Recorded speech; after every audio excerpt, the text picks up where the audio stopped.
Hello. Hello. Right. What's up? What's up? Not much. We got Here the we boys are. in here. I think we're live. Live number 3. We are live? Yes, I sir. think we are live. Can you guys hear me all right? Yes. Hear you. Sound off in the chat if you guys can hear everything okay and see everybody all right. Yeah, I'm good. Yep. Sounds good. Cody, you good? I can't hear you if you're saying anything, Can't Cody. hear you, Cody. Sweet. Got it good to go from the YouTube side. Seems to be good to go from the Facebook side as well. All right. Can't hear you, So, Cody. Welcome to show number 3. If you tuned in yesterday, it was a live episode with Thomas where he was driving a vehicle and had terrible reception. Oh, perfect. It was just as bad as some of the things you've done with Go Sports, Harrison. And hey, we got to keep it in the family, right? I mean, it was pretty terrible, But we did have a special guest, Drew Templeton, came in out of nowhere. Just joined the show. It was pretty sweet of him to do that. He was on dad duty, aka trying to be on the live show and take care of the little There's one. mom duty right there. Hi, Sam. I see Sam. If you can hear us. We Cody, can't hear you. Can't hear you, Sam. No. But I'm Cody just is leave it on there 'cause it's kind of funny. Cody's illiterate when it comes to technology. Oh. Anyone that cares to know? Nope. They're still out of there. But so, anyways, we got episode 3 going. We'll have some more people jumping on when they can. Just sit there and look pretty, Cody. It's okay. Fill us in, Callie. So what were the highlights of yesterday's? Well, first off, before we get into any other official business.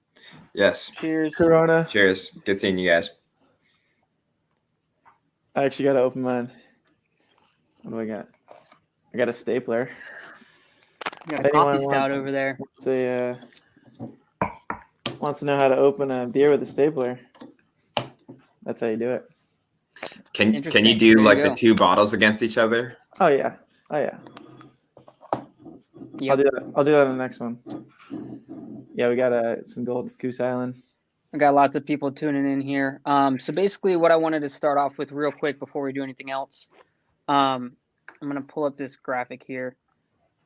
We are going to do a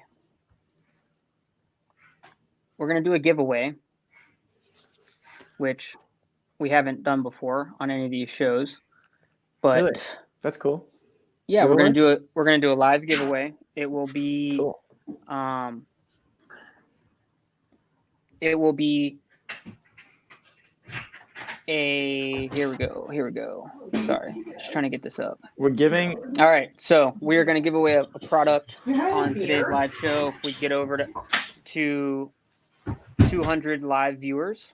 Nice. Okay, so the incentive here is obviously we want to get more people on the show and we want to give away a trigger. So what you got to do is you're going to have to share the show. You're going to have to comment and tag 3 people to be entered, as well as subscribe to our YouTube channel.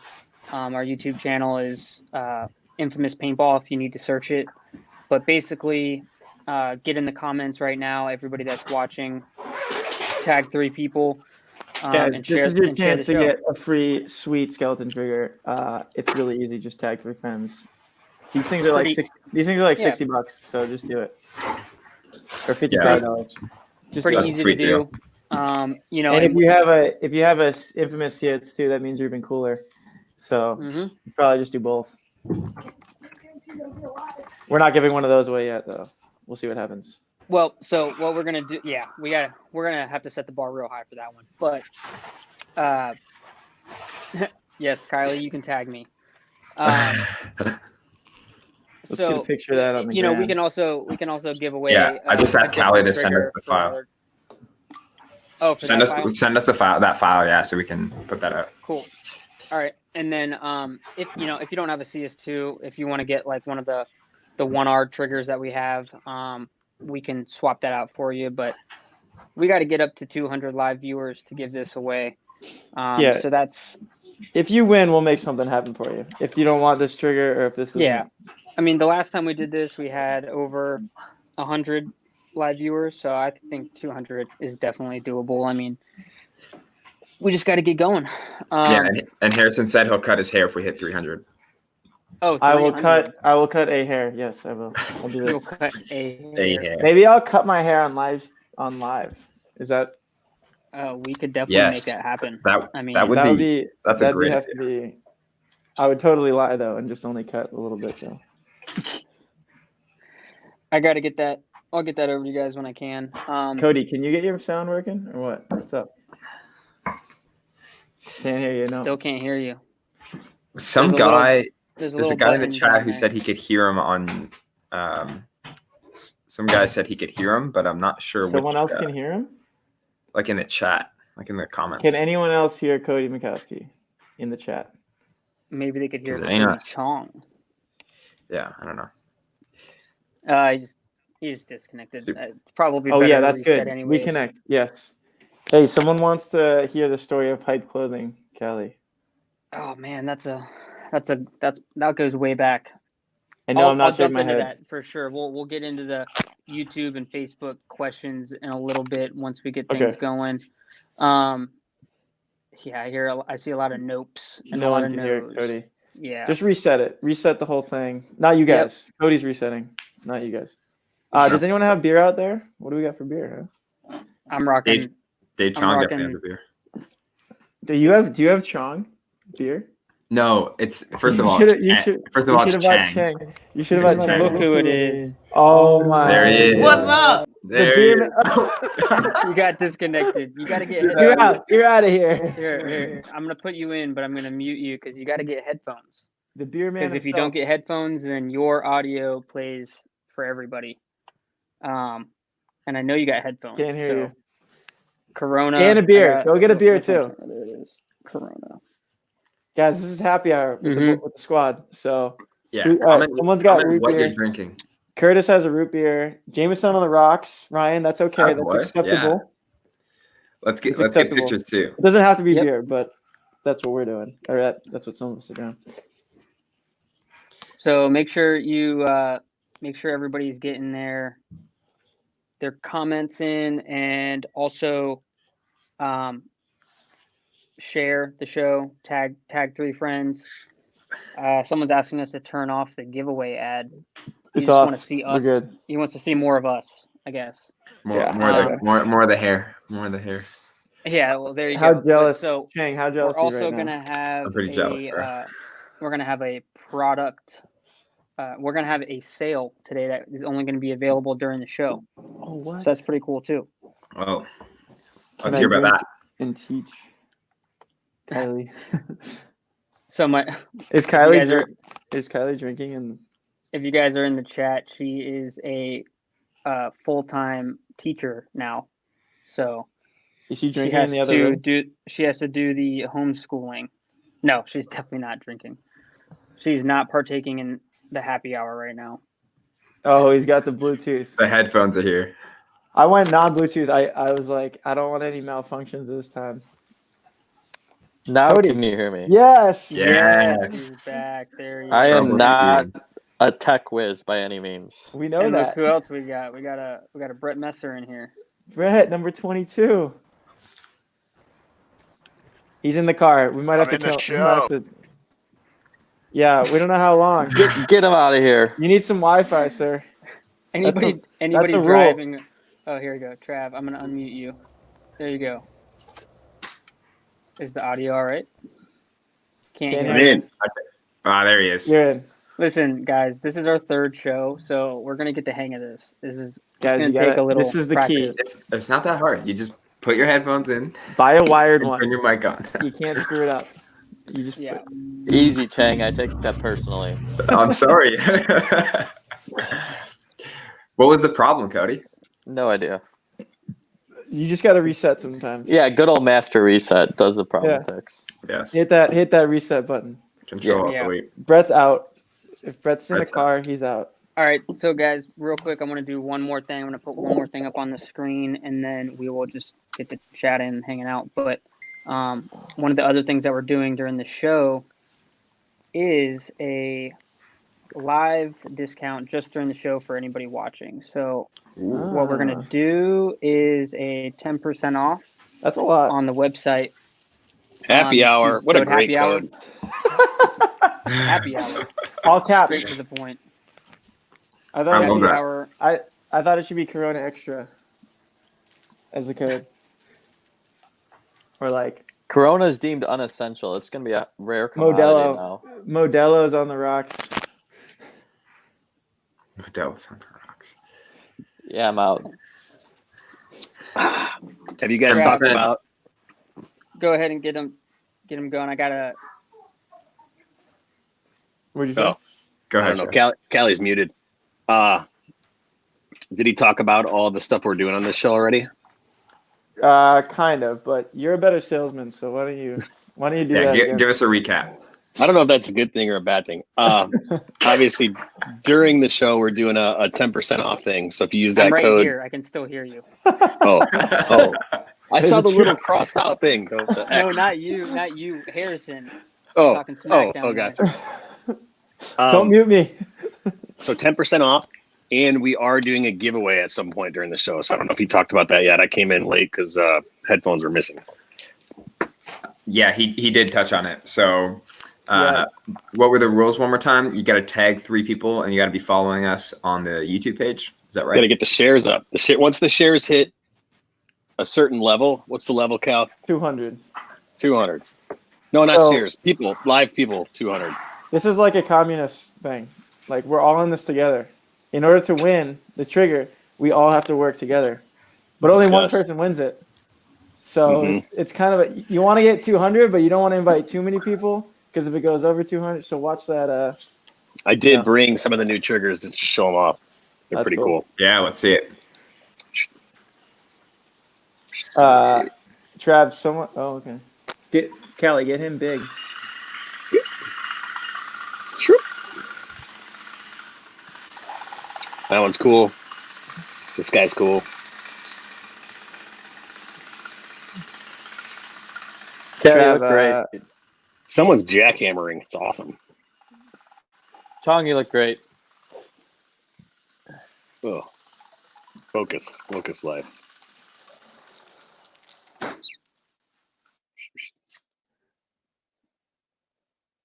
Pretty dope. Which one was that? 1R. So it fits like all the CS1s, CSRs, CS Pros, Geo 3.5s, all the Geo line. This one's we just dropped this one. It's pretty cool. And then obviously if you win and you have a different gun, CS2 or whatever, we'll just swap it out for whatever you want. So cool. Yeah. Cool. Yeah, just don't worry. Just try to win. Anyway, just because if you don't have a CS2, which you should, if you don't, and you should have an infamous one, but if you don't, still try to win because we'll get you hooked up with something. You can always sell it. You can sell it. It's cool. Yeah. So what's the deal? There's like 2 main like triggers Free that giveaway. fit either So, like the CS2 line or like the Geo line. Is that how that works? Yeah, and then also the LV line. LV has its own line of triggers. I got them all here, buddy.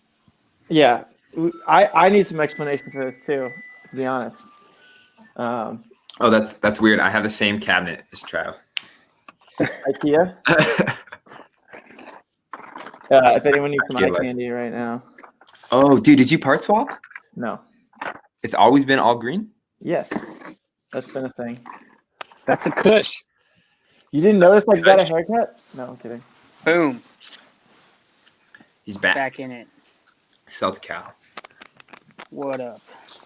So this is happy hour, and you have to be drinking. So let's see. Cody, what do you got? People have For what? which one? Alcohol. Milwaukee's finest Field Cafe, What is Lakefront that? Brewery. Coffee set. That looks good. delicious. I'm gonna throw a little lime in here. Got to support Oh, local communities here. This is courtesy of the wifey. wow. What She a dropped good these wife. off. I was like, She brews perfect. beers. I figured since I had my Amsterdam commemorative on, I would do my Heineken. So There you go. Respectfully. Yeah, we're out here in Massachusetts, so we got Goose Island. Made in Chicago. Is it? yep, that's Chicago. Never mind. Take that back. I don't have a Goose Island. Way to be on it, Frye. Hey, It's still awesome. it's still a great beer. I'm still not. Yeah, gonna it's a good one. But I'm gonna take the label off. All right, you ready for trigger school? Yeah, hit me. Okay. Hold on here. Almost ready. All right. So here's that live giveaway that we're gonna do. We got to get 200 live viewers, and we want everybody to tag 3 people in a comment, share the broadcast, and subscribe to our YouTube channel just to be entered. But we just want to get more people on here watching. So the goal obviously is just to get 200. So let's make that happen. I mean, I know if everybody watching right now shared the show, we'd be right on point to growing this thing. And the only reason why we want to grow the show is just because we love talking about paintball, we love hanging out, and we like all our fans. So might as well get this thing going and let everybody know that we're actually doing it. Yeah, and hey, we're all in quarantine, so like let's hang out together and let's all have fun and talk some mess. And Yeah, it's Friday night after work. comment some S. Yeah, there's no, you can't be anywhere else. You can't be at the bar. So this is the bar. This is the infamous bar right here. This is the bar. That's So right. just Infant bar. like and share this. It's gonna be more fun, and the more popularity this brings, the more it's gonna happen, and the more we're gonna be motivated to do more of them. Maybe we'll do more than Friday nights. So it'll just be fun for everyone. Comment and share. Let's have some fun. Drink some beers. Yeah, we're here. Thomas Taylor commented in the chat. Why are you not on, Thomas? He got vetoed because he probably has a 1G. Yeah. 1G. All right, so this one. We talked about this one. Make him big so we can see him. Real quick, though, Chris Young, Travis, he said thank you for the upgrade on the Ghost Push goggle. The other one right out of on. stock. The other one out of stock, so you hooked him up. Yep. Yeah. Appreciate that, man. Thank you. So this one right here, this is the 1R deuce, right? So try to get it close. So that's basically two. Yeah. So deuce is like this whole deal, right? I think it's pronounced dose. I think it's dose. No. Mute that guy. Mute that guy. This is like 170Rs, 160Rs, CS1s, CS1.5, CSRs, all those. Got it? Got it. All right. How much does it weigh? Geos, I'm just talking. I'm only talking to Chong now because the rest of you guys are grounded. It's Chang. It's pronounced Chang. This is the LV1. So this will fit, obviously, the old LVs, the new 1.6 hasn't come out yet. Geo 3.5s. That's this one. What's the name of that? Trace? This is still a deuce. Looks like a trace to me. That's the EMEC. That's what you need. If you don't have that, you need that. This is what wins 10-man pro in the woods events. Let's go. Best rental gun You can't ever. see this. Hold up. There it is. Oh, right there. That's what you need. This is our. It's coming off. This is our OG. This is the original, the deuce. Oh, gee. So that's for CS2. And we have 2 different versions of this. We have like a really milled out one that's the CS2 DNA, which is the thinner one. And then this is the standard. And then we have the super milled out one, which you call the skeleton one. And that one's got like all the material taken out. Jeez. Pretty cool. That's fire. So that makes it lighter and just like easier to pull. This one is just cool looking, right? There's nothing like performance difference, right? These ones obviously have some. They're all adjustable rake and this and that. Some people like it heavier, so we have the original. It's a little bouncier, and then sometimes it's a little too bouncy, so we made a lighter version too. So that's the DNA one. Okay, it's just thinner, cool. Right? Just thinner. Okay. All right. That's trigger Yeah. school. I'm And done. the pro and the CS2 and the CS2 Pro are the same trigger. Like you don't. It doesn't matter. Correct. Yeah. Correct. Yeah. You just take that little screw out and the whole thing pulls out. You change So it it in like doesn't 10 matter. seconds. Doesn't matter if you're a pro or a regular one. Yeah. Right. Right. And you know how to change them out, right? Yeah. Just like you have to take the All right. you have to take the tank off, then the barrel, and then the Quick- hopper. You gotta pull this tab on the hopper. It Yes. pulls off. That needs to come Look- off. Look how dirty it's in there. Just Don't forget to read every quick page food of the for manual. thought. If anyone is friends with Ryan Rodarte, a little infamous alumni, think do you just not take this off. ever let him tech your gun or your trigger. He would install a trigger and wouldn't even shoot. I think you have to Yeah, take even this if you let Ryan like borrow your gun for a point, like say his gun's leaking or whatever, your gun will forever never work again. Doomed. Doomed. It's got a curse. Dude, does Thomas have the same curse? Because I've seen him have more gun problems than like every time I go out, it's like, Thomas, what's going on now? He's like, I don't know, this. I'm like, Thomas, figure it out, dude. 1G status. He can't even defend himself. You're just ripping on him, and he's not even here. Let's keep doing that. I'm down with that. Yeah, let's talk about Thomas for a little while. He can't defend himself. So I heard his interview. What's your favorite Thomas story? I heard his interview yesterday was as bad as my Go Sports one. 1G status. Yeah, he logged in with 1G. Yeah, I don't know. I think his might have been worse. that's impressive. Good thing I married Sam.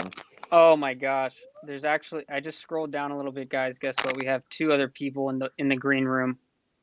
Should I add them in? Uh-oh. Oh Hell yeah. I don't know. All right. Depends. Hold on one sec. Special guest. Who is it going to be? It's gonna be Uh-oh. He's Brett Seated Are and you and going rooted. skiing or what? Yeah, Oh, There there he he is. is. There he is. there he is. What's up, guys? What's going on, B? Getting ready to go skiing. Yeah, you look stupid. Jesus, dude. Tell your friends. Facts. We are friends. What are you guys doing? Don't do that, What's dude. everybody drinking? So, in honor of my Amsterdam sweatshirt, I have Heineken. Nice. Brett, this is up your alley. Ooh, that's definitely up my alley. I know you got something special, Brett. I got a little keys, straightforward. Is it non-alcoholic, Chong? Yeah, it's actually O'Doul's. water. I just poured it in the fucking. It's O'Doul's. Dave Chong drank it earlier. Exactly. Oh, yeah. He didn't want Cody to get out of hand. But He that didn't want is any World Cup wasted, Cody. Damn. Yeah, you want to hear the best Sounds Chang like it's- story? so yeah, that sounds like it's story time. Oh, okay. Am I telling it? You can tell it. I don't after. think you know enough about it to tell it. I only know my perspective. I have like small glimpses of what happened, and other than that, that's it.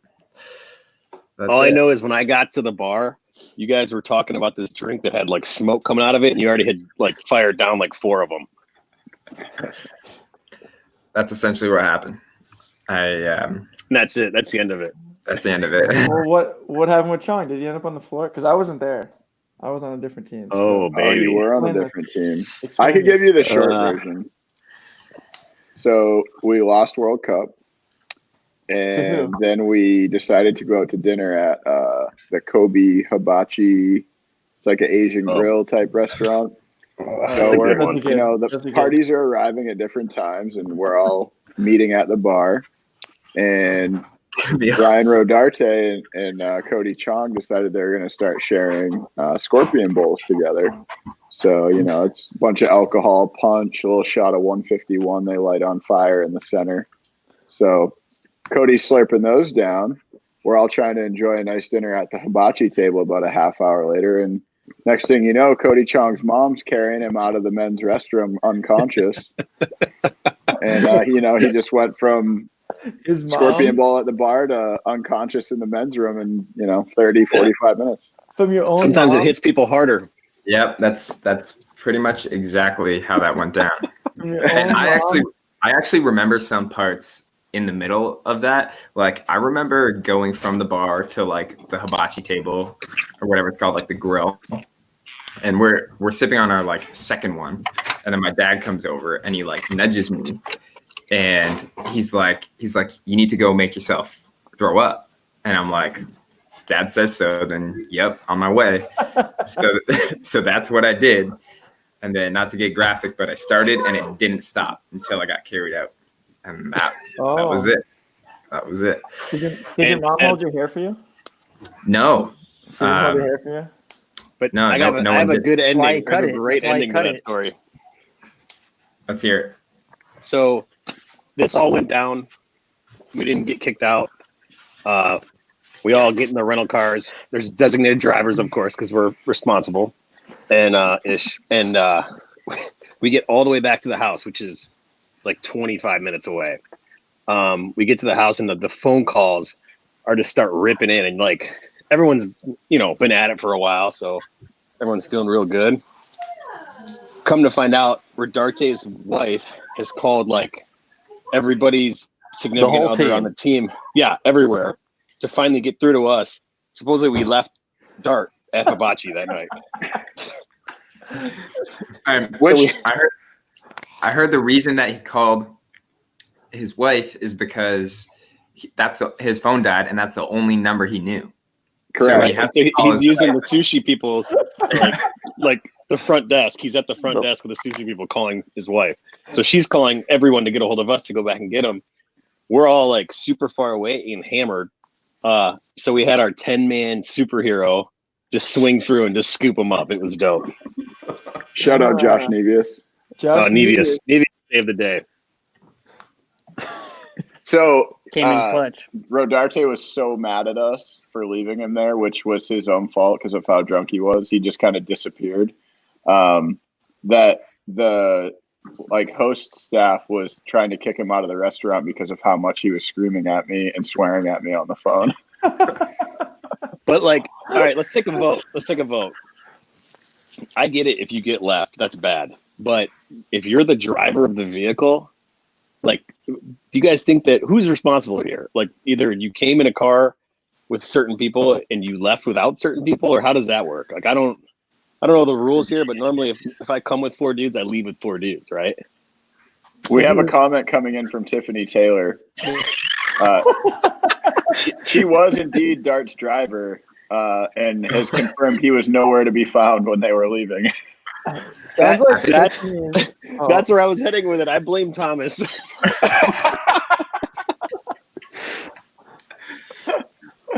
It's all Thomas. Oh my gosh. I feel like Thomas. Hold on. Speaking of Thomas. No, because that's what. Can we get Jan in here? There he is. All right. I think I need to clear this up here. Hey, 1D in the house. 1G. He's on that good Wi-Fi. First off, to Happy Hour Over Squad. Yeah. All right. Second off, listen, Dartman was just as wasted as Chong with his double fishbowl action. We leave the restaurant. That fool disappears for like a solid 15 minutes. We went out and checked with the other vehicle to see if he had left. They said he left with the other vehicle. I went back into the restaurant. He's still nowhere to be found. Tips the driver, so we leave. It's not my fault. I don't know where he went. Like, he left restaurants. He walked down the street. I'm not sure where he went. He's disappeared like a magic man. And sounds like he was angry. Sounds like he tried. I got the quote of the whole evening.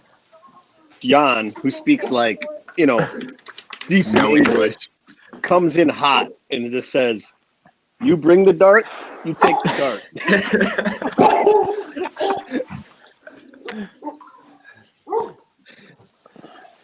It sounds like your effort level was about a C+, Thomas. Maybe a C-. Oh no! It was just solid C- effort. A. C- effort.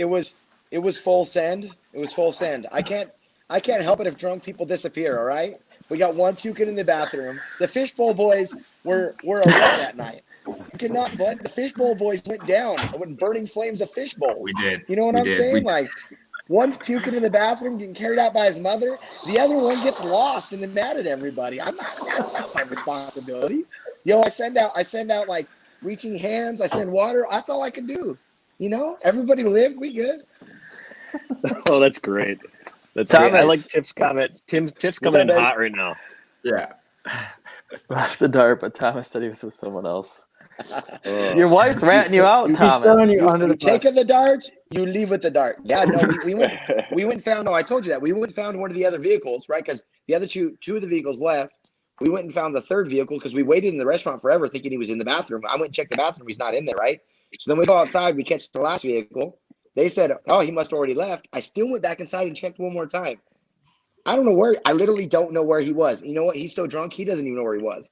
He tried to say he was in the bathroom. Now, listen, so if he was in the bathroom, that means he spent like 20, 25 minutes in the girls' bathroom because he was not in the guy's bathroom. I'm just telling you right now.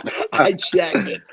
Deuces, bro. Like, hey, man. That's great. Got him. What can I say? We need to get him in here so he can like at least speak for himself. He doesn't even know what happened. Do you remember talking? Oh, no, you don't remember, Chong. You're at home with your mother. He came back to the house. He was so angry. He was mad. He wouldn't talk to anybody for like 2 days. Dude, when he woke up in the morning, he was still mad. I'm like, Yeah, he oh, quit. hey, you know, like, He quit the good team. drunken times last night. And he's like, I can't hear Travis. yeah. Did you guys talk about how he had to call us from the front desk? Yes. Yeah. That was the last time I've seen him. He's like, I need to take a year off, boys. Like, It was. I just look It over. was quite the game. Like, listen, I had a Brett was, vision like, while drinking my using one fish bowls. phone on top of the other. You're all phone. getting the Coronas. I'm out. That's crazy. Ugh. So, do you guys know what next weekend would be our first practice weekend before the next event? That's Oh, heartbreaking. That's no. not right. Crazy. That's not right. We would be getting on planes to San Give a Antonio moment of right now. silence. Moment of silence. I heard Here's that. For the boys. San Antonio beer salt. For the boys. No, okay.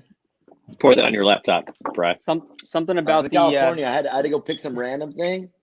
I got the Voodoo Ranger. It's actually kind of nice. That looks good. Yeah. It was a random. I like to pick randoms. Hold on. I've had those. Yeah. Those are good. Yeah, I always pick a random. I like that. Yeah. There's not a lot of stores left up in the Magalia Paradise. We're down here visiting my family. So the selection wasn't big, but I found a random. You get a Hey, haircut. Dave Chong just said Mama Chong is listening and laughing her ass off. Oh, that's a good one. Sorry, Mom. We have a question in the comments on He got which so much team trouble, is she took him everybody's home and cut favorite to his play hair. against. Say again? Which team is everybody's favorite to play against?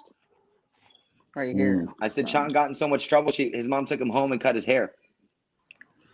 Dang. That didn't Only happen. one man bun. Only one man bumper team. You That's guys, the rule. just so you know, it's in Thomas's contract to bring back the Hawk. It's in the contract this year. So, Wow, you upset Brett. Brett just jammed out when you said that. Why can't I hear Travis? Do I need to repeat this, Cal? I can't hear Trav when he talks. I can hear Trav. I'm on childcare. Let's try rebooting. Oh, I hear look at these that other dog. goofballs. oh, Kylie wants an infam wives chat. Oh man, Okay, that's you guys vote, can go that's on vote after number us. 2 with Sam and Cam, and Kai all want to get in on there. I'm sure Tiff's already in there just sending out heaters. So All right, we got some paintball questions coming in. We're gonna answer those. Real paintball questions. just Yeah, just, so we'll just do pin the event, those. right the now. opposing team one first. Yeah. Who's Jeez. your favorite to play against? What other pro teams your favorite to play against? I think every I would- person probably has something different, right? So like Yeah, Brett probably everybody has likes to something play different. like NYX or something, and I like playing. I don't them. know. Yeah. I do like to play them because I've beaten them every single time I play them. 3-0 against NYX, my former team. I think Sewers likes to play Impact. I think Callie likes to play the Russians. I think Chong likes to play Impact. I don't know. I'm just guessing. You guys got I think my favorite team to play against tournament times, AC Dallas. I think they're a competitive team, and we grind a lot with them in practice. So I just want to wax that ass so bad. And it doesn't always work out that way, but it's just a match that I'm always looking forward to when I see it on the schedule. It seems like it happens, kind of often. So that's for me. Yeah, for me, if I were to pick, it'd actually be Dynasty. I've known Rusty for a while, so like it's always like an extra chip on the shoulder, to try to put them down. So when what did we do? We lost to them by 1 in Vegas, so that was a tough one. I really wanted that one, but yeah, probably them for sure for me. Yeah, I would say I'm with Chong on that. Like, Infamous Dynasty's got this rivalry that goes back, like decades, right? So I feel like every time Infamous and Dynasty squares off, no matter what the roster is, it's always competitive, and it's always like a slugfest. It's pretty cool.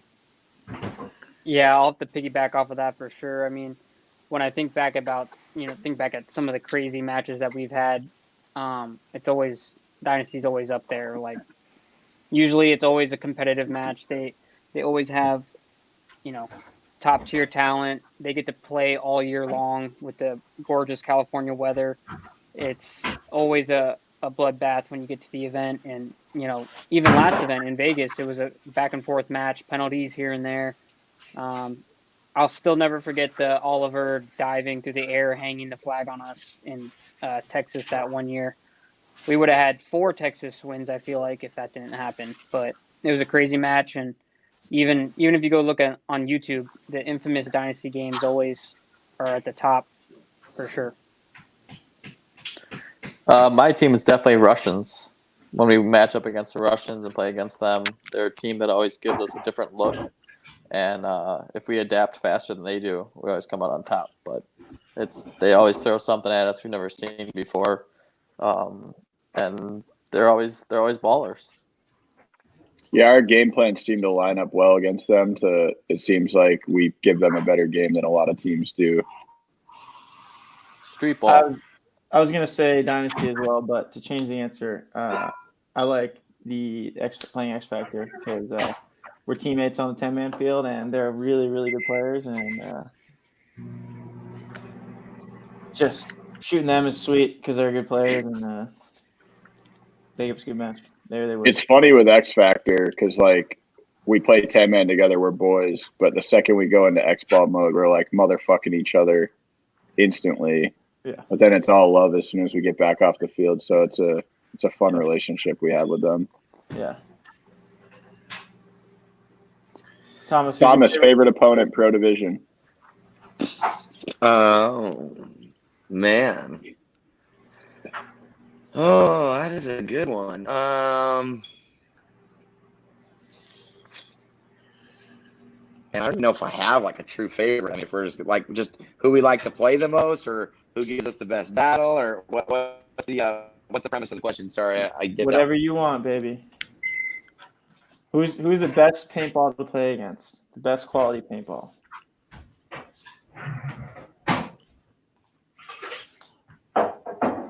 Okay. I don't know if I'm not hearing anybody. I don't know, man. I think our AC battles over the last few years have been pretty good. They went on a streak of beating us. We were beating them before. So I think that's always a good battle for us. We seem to pull them a lot. I really think that we had their number in Vegas. And I think that practice beforehand was really awesome for us because it built a lot of confidence for the new guys. So that's a team I think is a good battle for us. It's always a good test. Out of all the years in that body you got there, you're gonna pick AC as your favorite team to play against? Oh, I didn't know the premise of the question. I can only hear certain guys. Like I can't hear Frye. Like ever, all time, in all history of playing. Is that favorite what we're talking team? about? Yeah, just like your Oh, I favorite love team to play against. Let's go. I want to be fight Dynasty all day long. I've been beating them since like 05. Come on, that's it. There you go.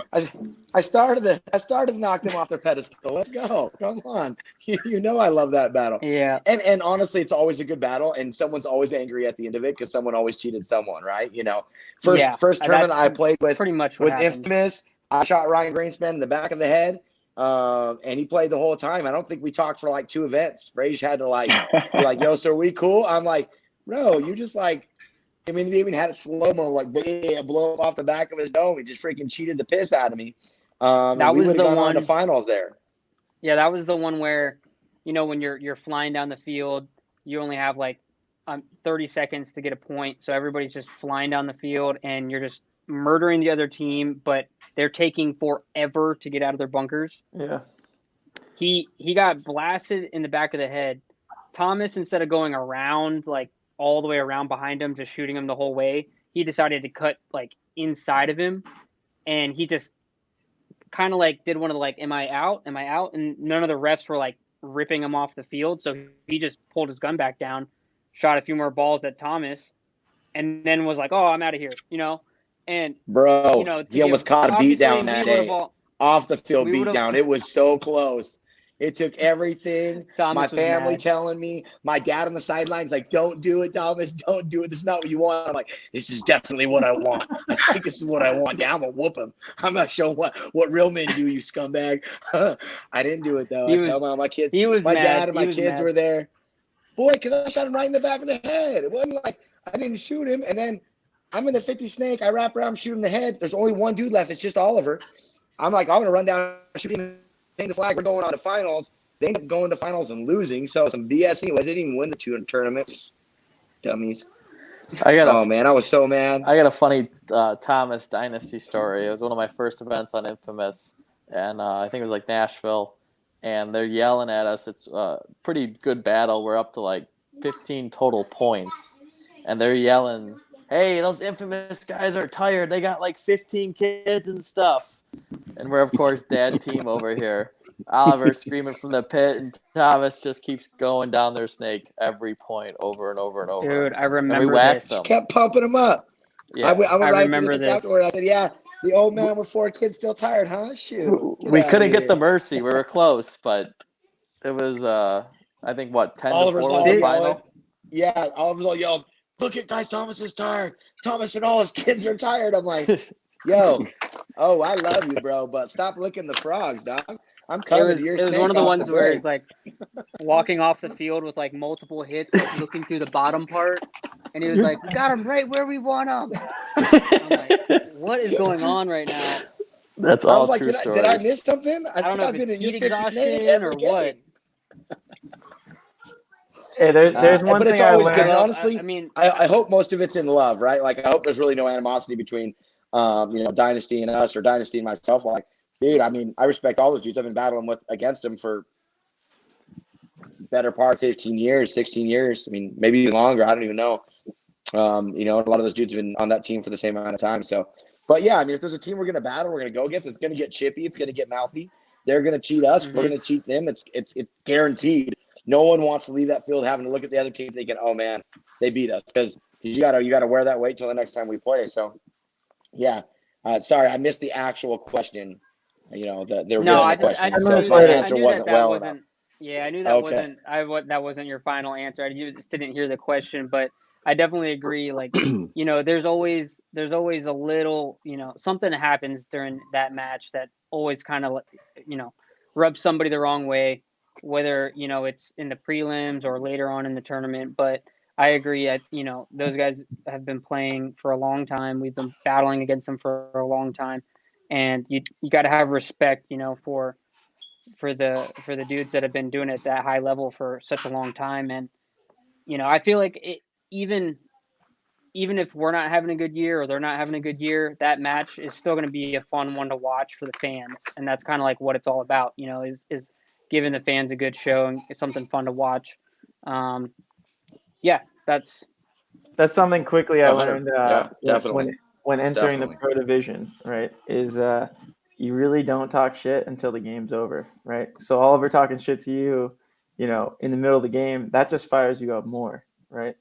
And that makes you crawl down a little more quickly and give them a few extra. Like, in the pro division, no one's soft. Like, so if you're talking shit in the middle of the game before the scoreboard has zeros on it, for the time, then you're probably making a mistake and you're probably giving that guy more than you're taking from him by pissing him off. So I think dudes it's with just the little 2 cents for anyone strategy, watching. right? Don't talk shit until the scoreboard's over. Until there's zeros on the scoreboard. So to kind of like play into that, we have a question about what our take is on teams like NYX that play like Mouthy and Flamboyant and stuff like that, and we're kind of talking about that already. So just figured I'd mention that. Everyone can kind of touch on that. Yeah, I mean, well, there is one, right? So last year Harris was doing the talking shit to me during the middle of the game, and I just pointed right to the scoreboard. I was like, dude, we're up right now.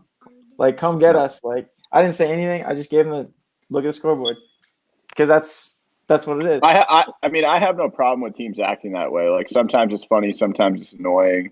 Like it would be lame if every team did it, but I think like, you know, if that is what gets fans excited and that adds to the NYX fan base, like, you know, more power to them.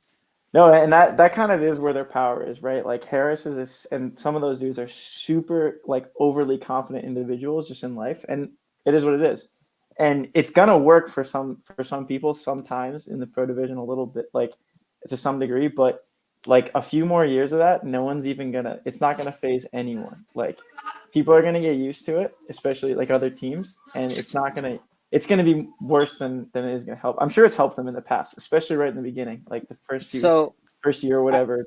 Like I would say that into the pro division, who just that, right? I'd say that the shit talking is got to be strategic, right? Like you could talk crap to somebody during the point, and it could fire them up, right? It depends on who that person is. There's some dudes that you can get in their head, and all they're going to think about is how they're going to get you back that next point, and all they're thinking about is you, right? They're going to overextend and try to just come get you or make you wear it in some way or another, right?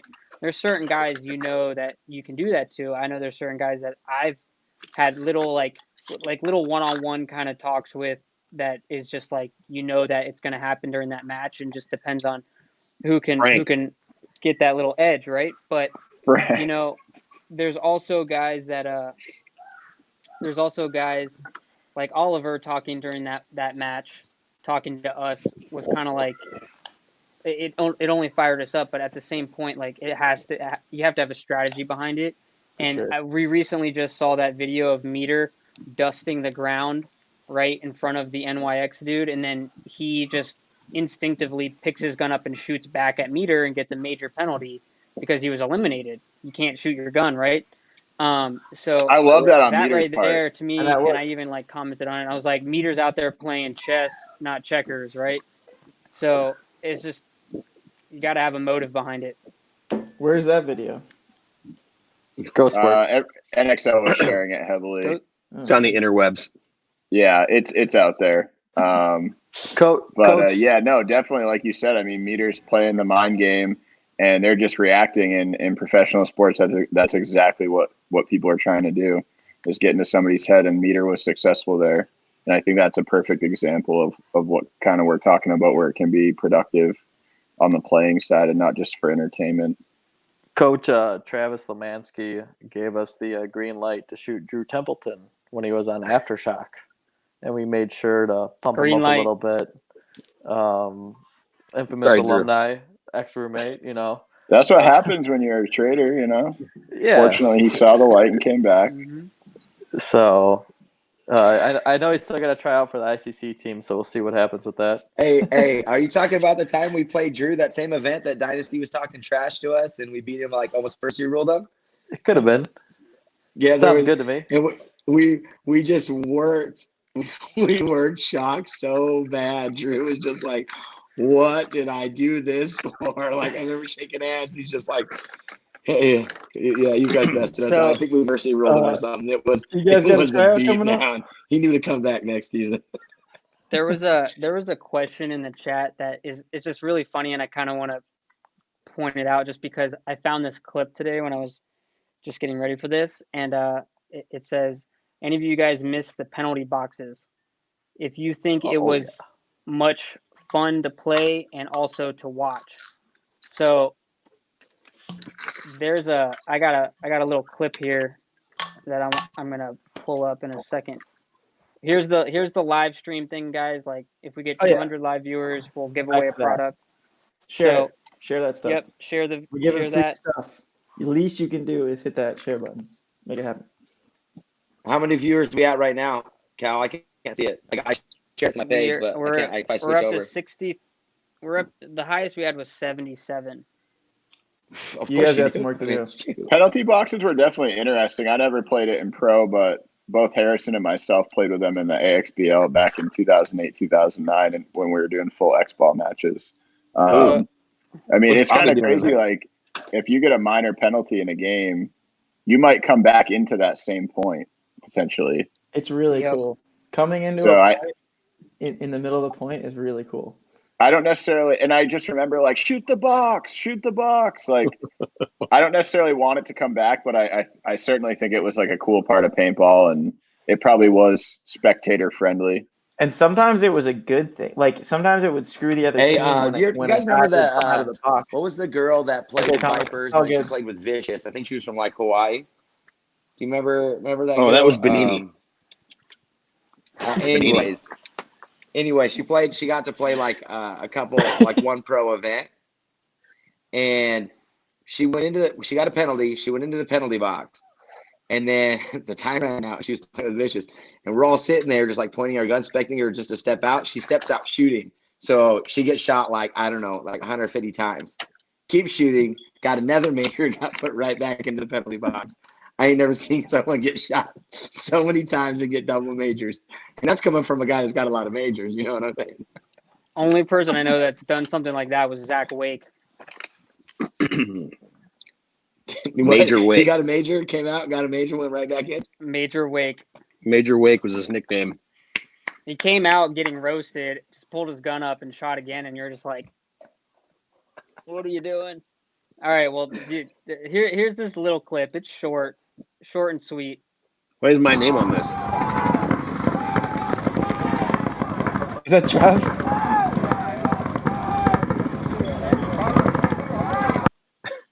Giving him the walk down like I'm about to just hammer somebody. This is back when you could get overshot and not get. Well, it was also like, if the guy was just posted on you and you're just watching them, they were like, you got to leave or you're eliminated. So you gotta go out into it. Oh yeah. Yeah. I'm like, thanks, Nikki. I don't know why I feel. Nikki, make some room. Yeah. The fact that Trav had to run out into that hail of gunfire, or that he had to shoot a Vanquish. Either way, not good. But you see, this is when the gun was secret squirrel taped up. Yeah, like if he was shooting one of these, it might have been better. Oh, 100%. I would have made it out alive. Yep. It would have made it out alive for sure. Benini's in our chat. Should we talk about Benini a little bit? Yeah. Yeah, let's talk about Benini. So is there anything, I don't know if you guys, anything new and exciting with Push? Yeah, they're actually running a 20% off sale right now, which is pretty cool because that's 20%. Yeah, they're going crazy over there. Yeah. So it's like $40 off a goggle. Minimum. Frye's a mathematician over here. Yeah, I do lots of math. I know. We got a question why we choose which gun we choose for mechanical tournaments. Being mechanical world champions, I feel we should weigh in on this question. Shout out Ron Phibbs in the chat. Emacs all the way. Yeah. We will never use the electronic gun in the 5.5 mode. That's part of Drew's tryout. Yeah. As soon as I start right hand fanning my trigger, I'm at least 11 balls per second. Minimum. 11 balls. Minimum. Hey, speaking of that, have you seen the new trigger for the 170? That I think is it Eclipse is one that like that the frame it shoots that one. Not the trigger itself, the mechanism with the solenoid, the new one they have that can the have hair? that on there. Yeah, like that thing. I don't even know. I just ordered one through Brimstone Smoke. Wow, I've seen it's it rip supposed like to make that. it like 5 times lighter and 4 times shorter. So the move with that is you can put an infamous trigger on it. Combine that with the trigger and rip it. So you can look good, shoot fast. I've talked to someone about that. They said they have that in the infamous trigger, and it's not fair. The reason, guys, we don't shoot mechanical in 5.5 is it's literally slower than shooting mechanical, right? Because your finger can go faster than 5.5.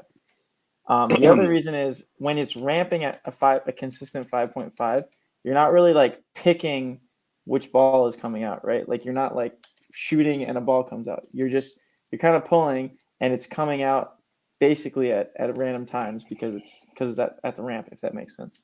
Mhm. It just doesn't feel right. It's like you're pointing and shooting and balls are coming out, but you're not like meaning for that ball to You're hit waiting the on target. it. Yeah, it's just not the same. You have to It's very odd. You have to get a mechanical gun if you're going to play mechanical. And Short answer, I mean, you can shoot very easily close to 10 balls a second mech. So And the Planet Eclipse mech guns that we shot to win the last 10-man event were obviously shot amazing. If you get the EMAC with the infamous trigger, you're all set up. Yeah. That's all. And that's like $260 for the gun and the trigger. You're all set. Yeah, I mean, we shot like $260 setups and won a tournament against $1,000 guns, and I know obviously shot pro champagne as well, and we got the rings to prove it. We don't have the rings right now, but we have rings. Yeah, where I got all Brad's the got rings. it. Actually, they're Can you They're get right. them? Go get them. right there. I got them right there. As long as they're next to the beer fridge. And that flyer that you guys saw to come onto this show, like with the champagne bottle spraying, that was a 10-man when we were on the podium spraying the champagne. It was a And great just day. so you can still use a CS2 in 5.5 and be successful. It's not to say that it doesn't work. Frye and I won a 5-man title at Vegas with our infamous CS2 Pro We did. DNAs in 5.5. This exact one. Actually. It's a little lighter competition at NXL, and it's not the best. The best is an EMEC or an M170R, or the new CS2 mechanical frame when it comes out. So you can make both work, but the best is the M170R. Next Nice, best Trav. EMEC. Woo! You know what the best is? Having rings on your finger. For ICPL. You have to come get it. You have to pick it up. Social distancing. That's fine, dude. Don't tempt me with a good time. You know how cheap flights are right now? Yeah, Detroit especially. I have great office days at Trav's office.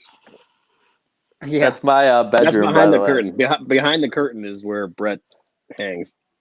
You can't see what that. what's Why back does there, Travis have the black back screen, but his camera shows the cabinet to the left? though? It's a He secret. doesn't have it like, set up right. secret there. Good What's he there. hiding? I can't hear him. Oh, is there some more secrets going on, Trev? All the products Oh. in development. Okay, all right. That's a secret room. If you get a peek behind the curtain, you get the new. You get to see what's coming up. So when is our next drop? Is there another drop? Chongers. I'm back. So, yeah, so we do have some new stuff coming in next All right. week. If you're on here really? watching us right now, if you're live, share, get people watching. We want to give some free stuff away. He's right. He's He's right. rude and right. Uh, Yeah, All right, I can't Trav, hear go. you gotta hit No. share this stuff, and we're giving away an infamous trigger. If you guys share, we're not giving away rings. We're giving away a trigger. You got to share when we get 200 people. We're gonna give away a infamous trigger. Also, there's a happy hour code right now. So during this show, if you buy on our website, you get 10% off, which is a lot of money off. Do the math in your head. I know you guys. It doesn't sound as impressive when you say 10%, but there's money going off. That's the code, happy hour, in all caps, because it's happy hour right now. You guys got nothing else to do. We're all in quarantine. We're all at our house. Brew some beer and drink it. I didn't brew this one, but I bought it. Interesting question just came in. How we feel about teams that have money to stack their rosters, and if we think there should be some sort of salary cap in paintball. Wait, hold up. Travis was talking about what's dropping. Can we get? Oh, sorry. no, that's okay. We'll get back Let's go to the questions. All right.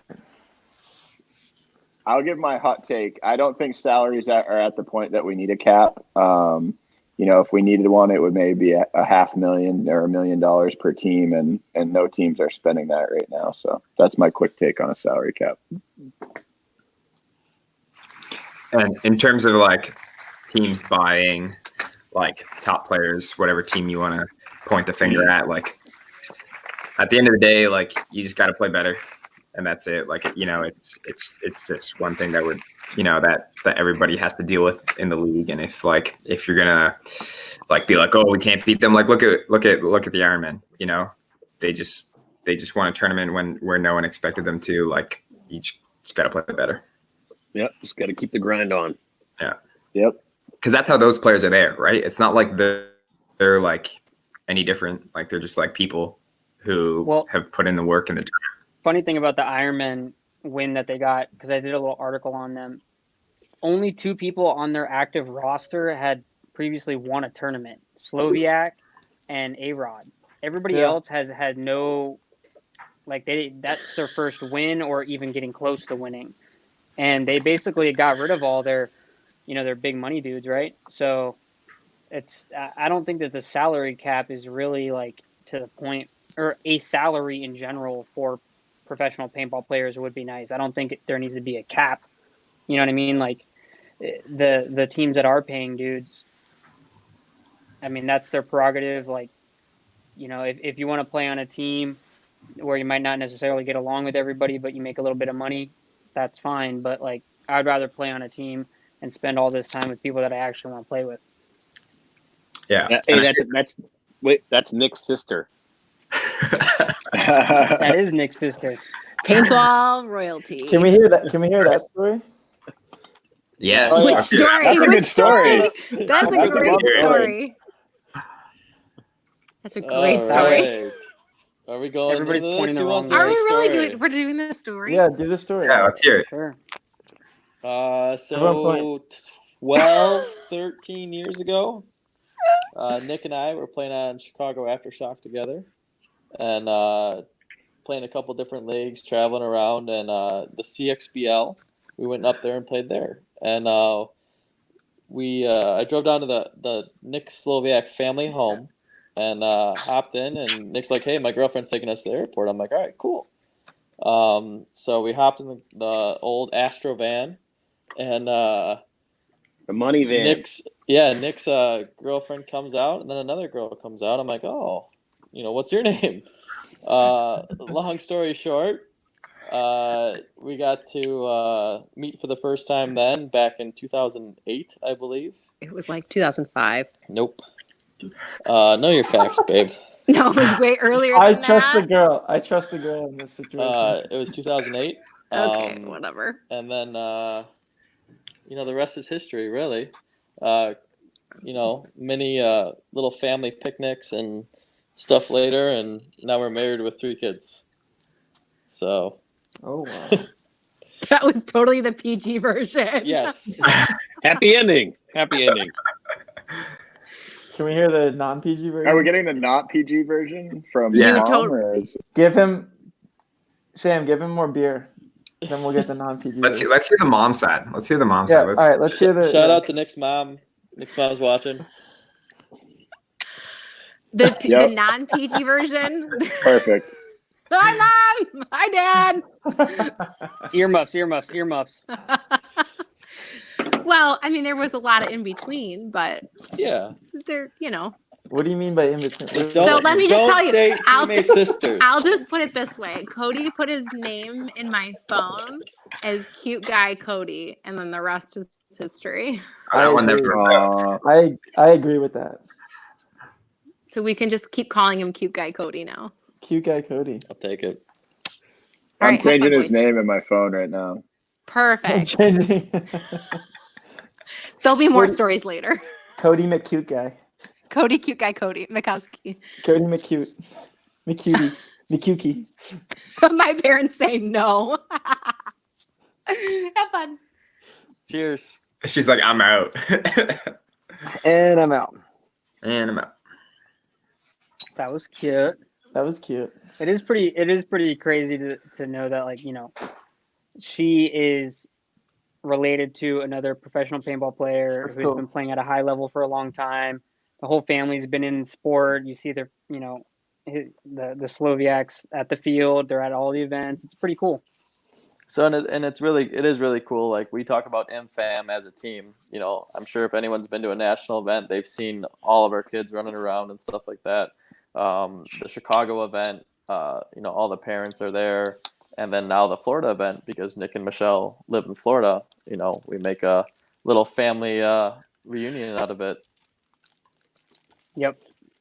Cool. Yeah, we have 13 kids on the team, right? I think we figured that out. Is it 13? Yeah.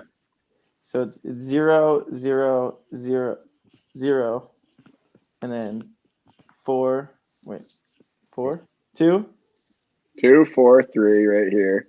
4, 4 with Travis. 3. Yep, Greg 9. Greg with 1. 12. Trav makes 13. Greg makes 14. 12. Sorry, 12 kids. If we had Drewby, that'd be another. If Drewby makes the squad. If he makes a 10-man squad. So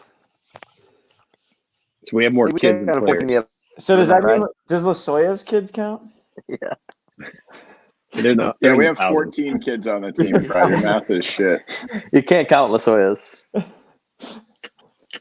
So somebody in the chat just said control loader or Spire.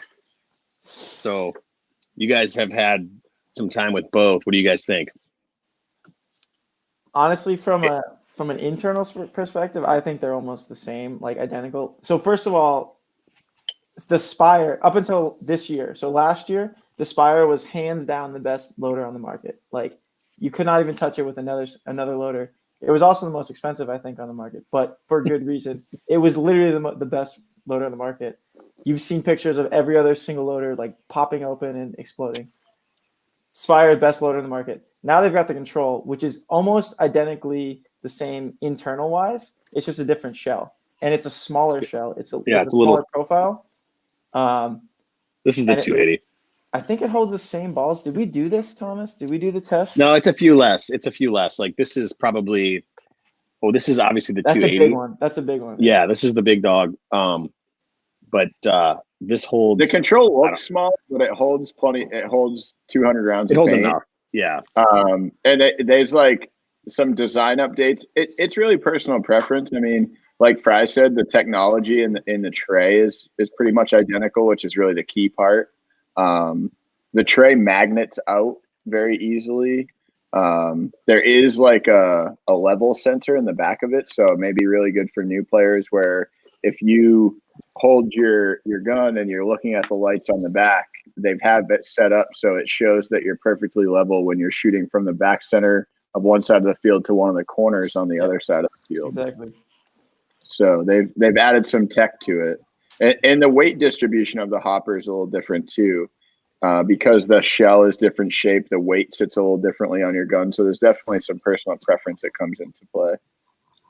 I also feel like the Control. I don't know if we can test this now, but I feel like the Control sits a little bit lower. So like, it does. I think it does. Yeah, it does. I think that's beneficial too. I mean, I think so. You know, they said that the Control and the Spire are built a lot alike, but I feel like the controller consistently feeds better, right? Like you don't get the ups and downs, like the waves of the balls, right? You know, I mean, it's just gonna stay at 10.5 the entire time. Where the Spire, you can get a little drop off, right? You know, if you got little fat, stubby troll fingers like mine that, you know, don't rip the trigger consistently well, it zips in and out. I don't know. I felt like the Control kept a more fine. The Control is fast. Yeah, fast. A question for Bunker Kings. Yeah. When are they coming out with a larger shell for the back center man like myself? Yeah, and it's not that hard. You know, the Virtue loader I use in Vegas because of the bigger shell. You know, so Bunker Kings, 280 lords. Yeah, can't waste all that time. Yeah, someone get Jason Edwards on here. Figure out what the heck he's doing. Yeah, back center gods want to know. Yeah, 10-man lords. Yo, there's some people chiming in here. We got Mark Thaxton, shout out. Nate Schroeder. We got Nima. I don't even know how to say his last name. I'm not going to butcher it, from Iran. Thanks for Iran. A lot of people jumping in here, so some shout outs. Ooh, we got Nate Dogg in the chat. What's up, Nate? Is he ready to come on camera? People want an update on your health, dude. Yeah, do some push-ups on camera. One slinger too. Uh-oh. He's got Okay, the link. thanks, Cal. He's got the I link. saw someone coming in. So, I funny sent thing, it. I tagged with him Nate too. Trader, you never know if he's being serious or if he's joking around. So love him for that. So I can't actually speak to the accuracy of this story, but funny story. After his first shoulder surgery, he came back pretty quick, and he tore his shoulder again. And there was apparently a miscommunication at the doctor's office as to whether he played competitive pinball or paintball. So the doctor cleared him to go back to play competitive pinball, but in fact, he was playing paintball. So he tore that shoulder out again, had a much more serious surgery the second time around. He could probably confirm or deny if he was being serious with that, but it sounded like he was when he told me so. 100% fact. The other thing that we Wow. get is, are we professional ping pong players? And Callie Rudolph is the professional ping pong player on the team. Yes, 100%. Is he really good? We found Yes, unbeatable. We have another comment coming in from Kyle Castro. Kyle Castro wants to know what divisional team would win between Brett's New England Infamouses, Thomas's NorCal Infamous, or Cody's Wisconsin Infamous. Ooh, let's go. We're just gonna brush over the fact that I got no points scored on me in ping pong at Cup. Yeah, Dustin. Yeah. That's because I wasn't on the team yet, Kelly. We're on the 10-man guys. Frye, you don't even know. I wasn't on the team. I wasn't on Callie the team. used to be ping pong. Wait, All right. So which divisional team wins? New England, Wisconsin, or North? My team can't take Wisconsin semi-pro. Wisconsin, all divisions, dusting. Ooh, I don't know about all divisions. I The don't know about semi-pro all team is divisions. solid. I think you've got a little Shout out to far. my boy Jonah. I'd say the pro team. I'll coach you guys. Don't worry. I don't know. No doubt about it. Sam's got to get in there. She's got that voice that just carries, and the refs do not care if she yells past the horn. Yeah, they're like, it's a girl. It doesn't matter. That's If I had a Sam to keep my boys straight, it would be a totally different ball game. We got to get her on the pro team. Dibs. So I do have an interesting thing that happened this morning. Lone Wolf came by because they wanted to pick up. Lone Wolf picked up a ton of tanks, guys. So if that's your store, if you like to shop there, they came by and got a bunch of these today. And then he's off. For the boys, he dropped off a ton of beef jerky. So next practice, I got you guys hooked up. The He gave care me a whole package bag. that you owe me right now is insane. Rings, tanks, beef jerky, barrels, triggers. Yeah, I'm on that train too. Hey, And what he said if anybody goes to the Jerky Den site right now, he'll give them 10% off using the code paintball. So you guys, if you guys do like beef jerky, this is the best. And he always hooks us up with the team. It's cool. So if you guys want some jerky, he'll ship it to you. Use paintball, 10% off. And that That's my jerky's plug. fire. There's only one good jerky out there commercially available. It's Old Trapper. This is more of like an exclusive low-key jerky, but this is at least 2 times better than Old Trapper, just so you know. Right. The We need to stick underground that jerky is way 10% better. code. We need to put the 10% Only code in underground the chat. jerky. And I see LB joined us, so we need to give him a little shout out. What's up, LB? Oh, we need to have an alumni night. When's the old school Right, infamous right. bros chat? We need LB in the chat. What is he doing? Where's Bring him in. Give him the link. Hey Trav, we had another question about 2008 Phoenix. Was that your most favorite pro win?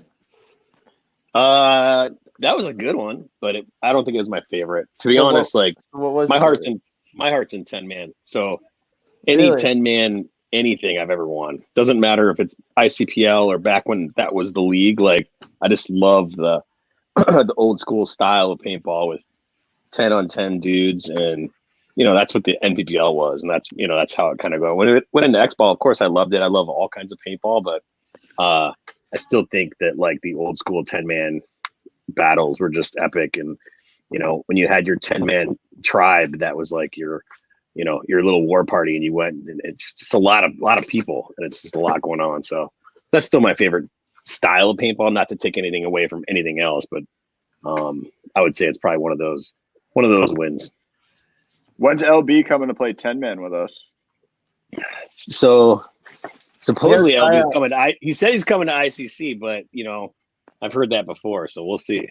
Ooh. The Phoenix win, though, I wanted to touch on that real quick. It was really cool because you guys had only really like 6 guys, and you played every point. You just rotated like 1 or 2 dudes. That was the skeleton squad, huh? Yeah, well, we started. We had a couple more, but like John Richardson got like the swine flu, and we had little Eric Prom. If you guys remember Eric, he was on the team, and he like tore his hamstring in like the first point.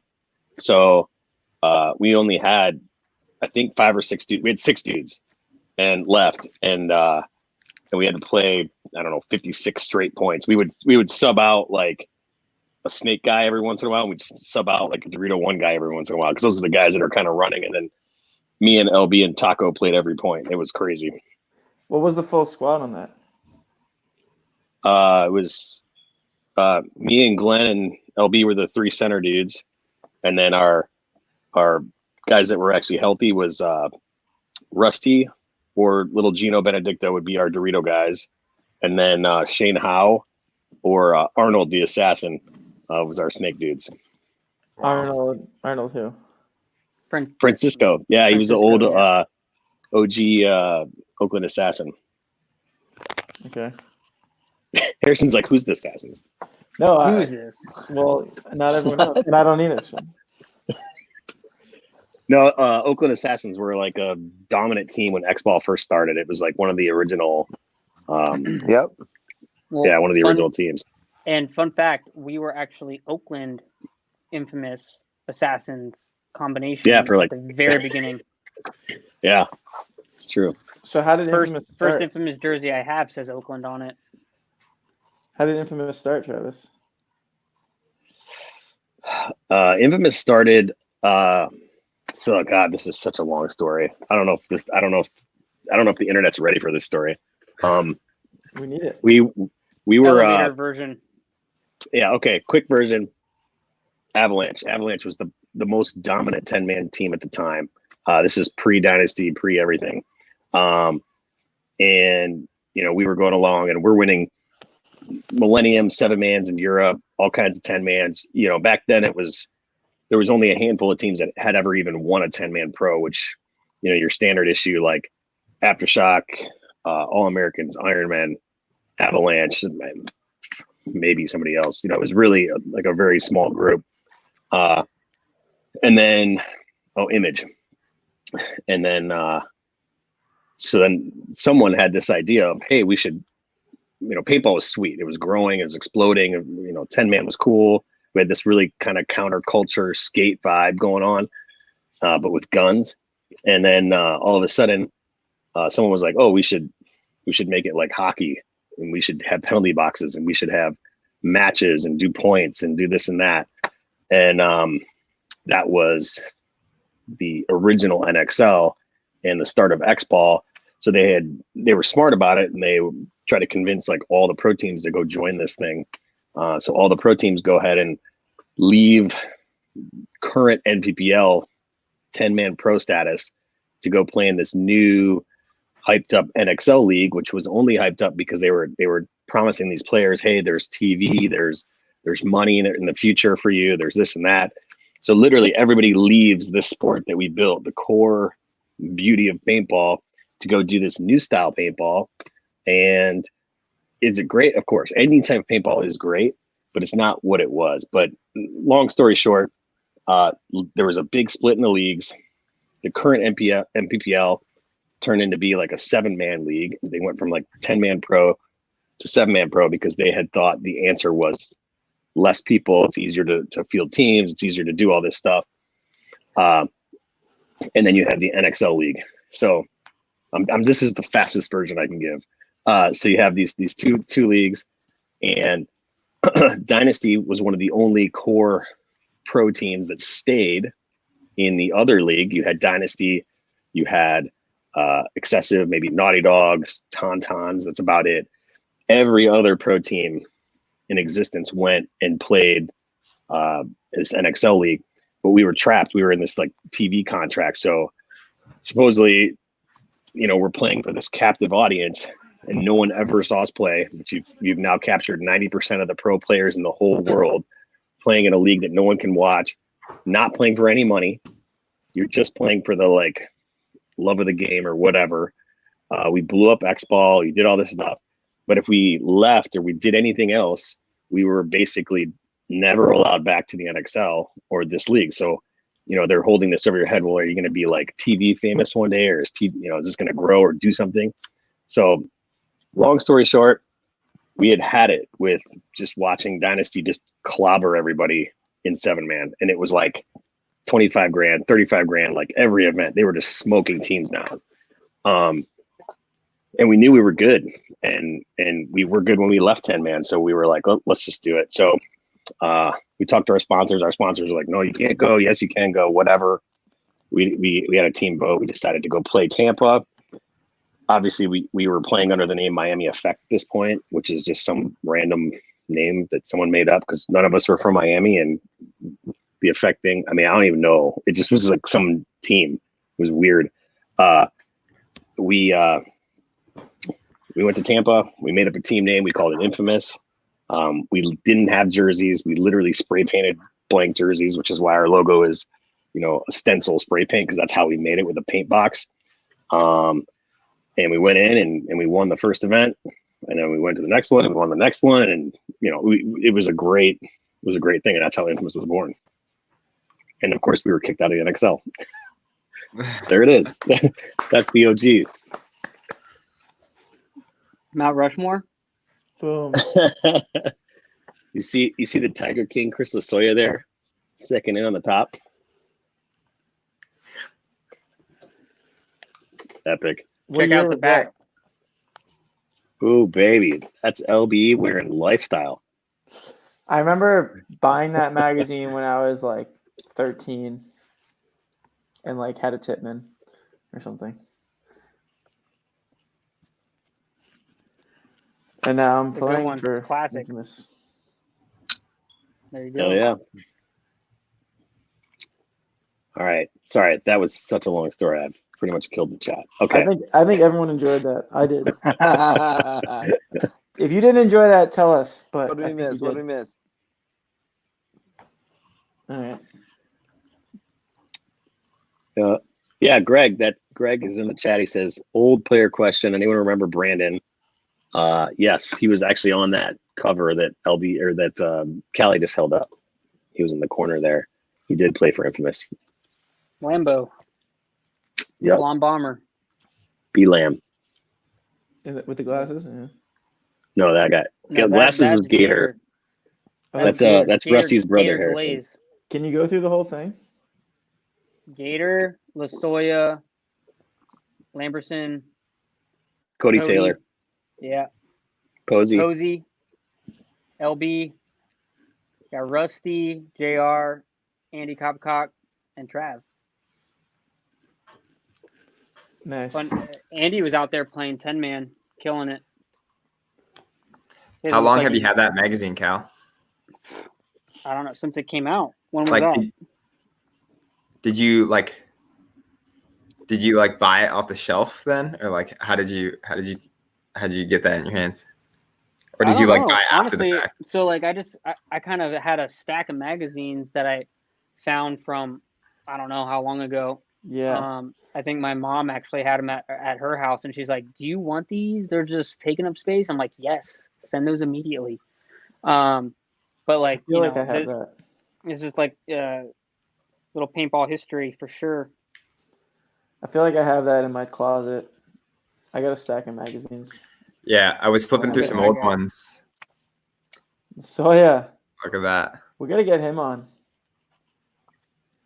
I don't know if you guys can handle the Tiger King. The Tiger King's a wild one. Give a comment if you want Lasoya on the chat next week. Listen, this is the show for the people. The original by the Tiger people. King. We are the people. Just, you know what? And Just this is tag for the people. Lasoya. Just tag We want Lasoya. everyone. Tag Chris Lasoya. It's easy. CHRIS space Lasoya. Yeah. It's easy. You gotta put the at. Space Lasoya. You gotta put the at symbol in the beginning. Yeah, Lasoya. It's like the food. Soy. Tell him to FaceTime me. I might be able to get him on. Can you FaceTime him right now, Kelly? Yeah, Lasoya is not exactly like tech savvy. Same with LB. We could send the link to LB, and we'd be here all night trying to get him on because they need some help. They're still using Blackberries, guys. No, I might try to give him a Facebook call. See what happens. If he answers me. Oh yeah, they're at Miami Effect. That's that team I was talking about that didn't make any sense. That didn't make any sense. Yeah. I was flipping through some old magazines not too long ago, and I found some gems of you and you. And I went to take a picture of them to send it, and then like it didn't send or whatever because my Wi-Fi was crappy at the time. And then Android. they like deleted. No, I have an iPhone, and they like deleted. And I put the magazine somewhere that's like tucked away now. So I'm like, I gotta find them again. Is what I'm getting at. But I found some good ones of you two not long ago. Of who? Thomas and Trav. Nice. The Thomas ones are great. It was like I've got that one that's like all the cover is like Oliver jumping through like the picture frame. You know the one I'm talking about? I've got like that one. And I got a couple other ones too. Hey, Trav. Who owned Miami Lasoya is Effect? online. He's texting me back. Trav, hear me? Yeah, what's up? Who owned Miami Effect? Because everyone that bought into the league had to have an owner. Someone owned the team, right? Someone had to pay $50 for that. So you guys played under a random name, but who was the actual owner? So our team was split between Richmond owned half and Gino Posteriva owned half. So okay, that's why we were constantly complaining about this. You know, after 3 years of being chained in this league, we were like, hey, can we go play the NPPL? And they were like, of course not. And finally, obviously, I think Richmond, who owned the NXL, didn't want us to leave, and Gino, who owned, didn't own the NXL, was like, go, play the other league. So we did. It didn't take much. We wanted to go. Yeah, that's one thing that I was wondering about.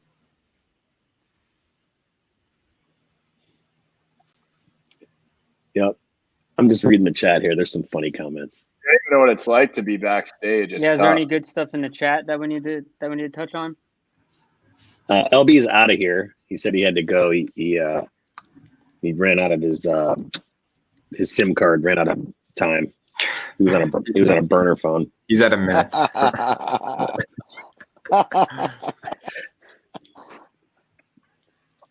So I thought Travis's story was we need to really get Posey cool. on here. Trav's story was really cool because I got at ICC last year. JR gave me his whole, recount of the whole Miami Effect infamous transition. And so it's really cool to hear it from different people's perspective, 15 years ago or whatever. So it was cool to hear Trav's full breakdown as well. Yeah, I tried to go super fast because obviously, I have some pretty strong beliefs about that whole thing and current situation of paintball. But, hey, we got Elon Musk in the chat. I inhale. But no, but yeah, so yeah, I could have went a little deeper in depth. That's for a different happy hour. That's the late night happy hour. The after Correct. hours. That's Yes. that's the after hours. That's only when you have fish bowls. No, you don't even make it to that when you have fish bowls. I'm talking to a friend you of don't mine. make it to that when you have fish bowls. He has JR's jersey from when you guys spray painted the Miami Effect jerseys. And so he's got that. He's got JR's jersey from that event. I've been trying to buy it off him for a little while now. Yeah, that's a pretty rare one because there was only exactly 10 of those. I know, and that's why I'm like, look, dude, at whatever you want for it, cash money, just you name a price, I'll buy it. That's a good one. I would keep that for sure. Don't tell him that though. He might be watching. No, sell it to Brett. Sell it to Brett. Everybody's allowed to watch this but you. Miami Effect, JR3. Nice. That's my homie right there. New homies, but we're homies. He's a cool dude. We got to get him on the show for sure. Yeah, he's funny, dude. You're gonna have to give him like 30 or 40 beers because he's quiet until he like has a couple. Send him a case. I can't. Can I? If I ship beer, I don't know. Probably. I don't know what you put in the box. Grocery deliveries, I'm sure. Maybe we'll do weed questions one night. Hold on 1 second. Hold on 1 second, guys. This is about to be good. Whoa, what's going on? Here we go. We got a sneak attack. Right? Nate? Oh! Mind What's blown. up, King? That's for the boys. We poured out on the laptop. Happy hour. It's happy breakfast. Come on, man. This shit's waterproof after all that shit I put on it. Mine's covered with a mirror. I know it's weird. Nothing, man. Just fucking chilling. I just told the whole story from leaving Miami Effect to Infamous. It took like 20 minutes. Oh, we didn't give a fuck. We came in hot. there you go. No, and we whooped everybody's fucking ass. Fuck those guys. Respectfully. Respect? No, not that time. Fuck those guys. Hey, we opened the door for all those fucking cocksuckers to go back in and play both leagues, though. Okay, you guys can come back, but Infamous can't. So we played Division 1, didn't we, for a couple tournaments? Well, they did kick us out of the NXL, and they made us play what they said was Division 1 or Pro or Open or whatever it was. But then Open ended up being it was Dynasty, Excessive, Russians, Infamous, Naughty Dogs. I'm probably missing somebody, but like that ended up being the show. Yeah, so everybody just went and watched, Russians, Infamous, Avalanche, Dynasty. Like that's where everyone went. So then they were just like, open it up to everybody again. You're welcome. Do you remember that World Cup, that first World Cup, right? Because we left the Ironman, created Excessive, and then like 3 events later, you guys pieced out Infamous, and then that World Cup, we're over on a field doing our finals. There's no stage, right? Because we're in the open division. It's just filled, right? Out in the middle, like off to the side there. And we have fans, or we'll say players, as far as you can see standing there watching our games. And then you look over at the NXL and it's like a bunch of empty stands, dude. Yeah. Got people like sitting on shoulders, standing on top of cars, doing anything they could to get a little piece of the action. And the NXL Pro division, and so they're like, "Oh shoot, anybody want to buy a hot dog?" Like, it was rough. That was that one guy parked his RV. That was my first pro event. Was it? Yeah. Dude, that one guy, Thomas, parked his RV on the side, and everybody was standing on top of it. Yeah. It's fucking insane. Yeah. They Best were like, seats in the "Let's house." get some of that." Then we popped Callie and J-Rab's cherry that year. Let him feel what it was like to be on the big stand. Oh, dude, that kid had his cherry pop more times than fucking most of my ex-girlfriends. Callie, you're in that mixer too, man. You guys used to get down. Oh my gosh. You guys were crazy. We were just trying to stay alive. I still remember to this day, one of the worst bunkers I've ever fucking got is by this fucking cocksucker. Callie just murdered me one time in the corner, and I was like, I'm going to fucking kill you. But he got me good. He put it on me. I was like, oh, that motherfucking hurt. God. That's my claim to fame. You're It was a done, good kid. one.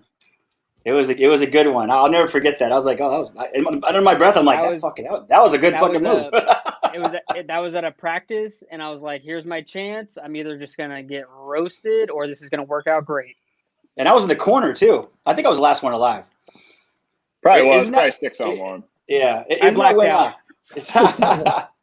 that when J-Rab busted his knee open and I gave him the fucking half bottle of Captain in the back of the car? We took him to the hospital bleeding. Yes. Oh God, it was. So he was he slid over a stake and split. Like he was wearing knee pads and everything, just went right through his knee pads, split his knee open, and it was not a pretty sight. Chris, luckily, had a little medicine in the back of his car, was ready to go. Gave him a couple swigs in his back pocket. And J-Rap went to the hospital, got some stitches, and luckily nothing was like completely torn and damaged. It was just a bad gash. I mean, he came back obviously, but yeah, that was a very eventful practice.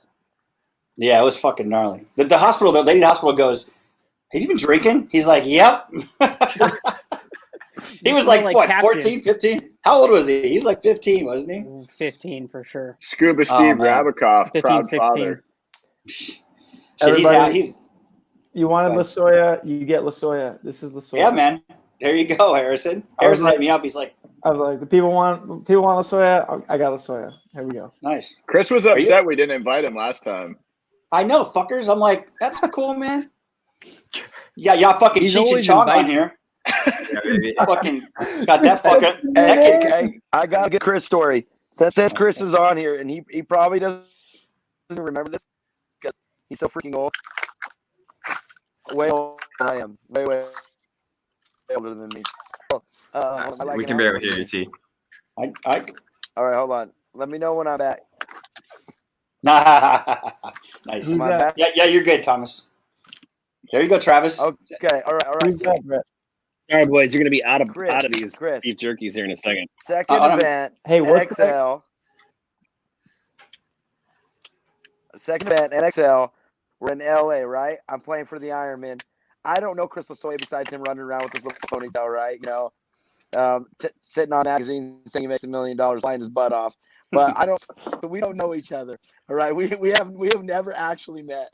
I go to this little center rolly thing and I'm peeking over the top, and this dude comes running through the center of the X, and I just murder his face, right? Go down. I'm like, sweet, I shot Chris.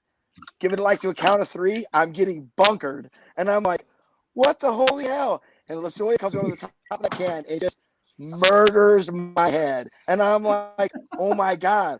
I come off the field, no penalties or pro or anything. I'm thinking, nah, dude, I smoked that fool coming through the X. Like, what the hell? Like, I've only been playing 2 events, so I'm not saying nothing. I haven't been around pro. Chris has been around forever, He's paintball's superstar. So I'm thinking, like, what the hell? Like, about an hour later, we're all sitting in the stands, Ironman, Miami Effect, we're all chilling there. I look over at Chris, I'm like, yo, bro, I definitely shot you coming through that X, right? Chris doesn't know me. He has no clue who I am, right? He just sees some little kid sitting there looking all young and fresh. He looks over and he's like, welcome to the pros, kid. And this goes back to this conversation. Okay, all right. So how are we gonna do this?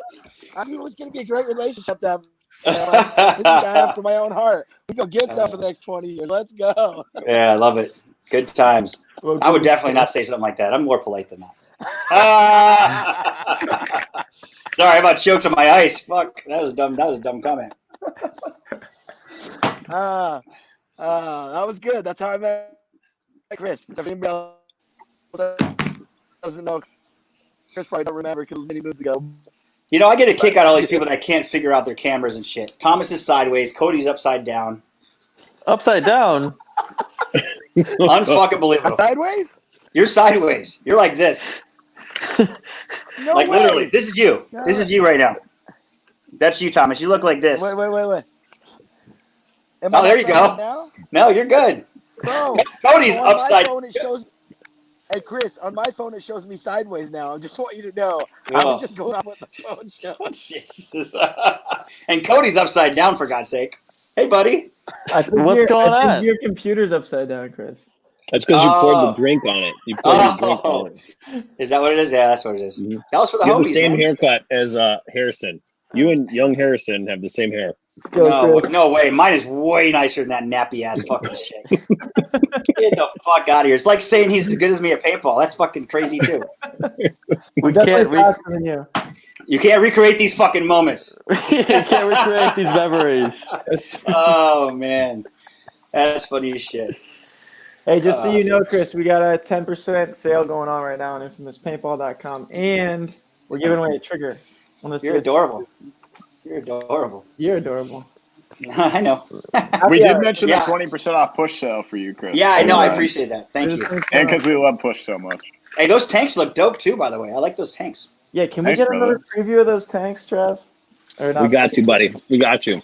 Oh, by the way, show look them the one what you're gonna just showed send me. up. Look what just showed up. Oh, that's fire.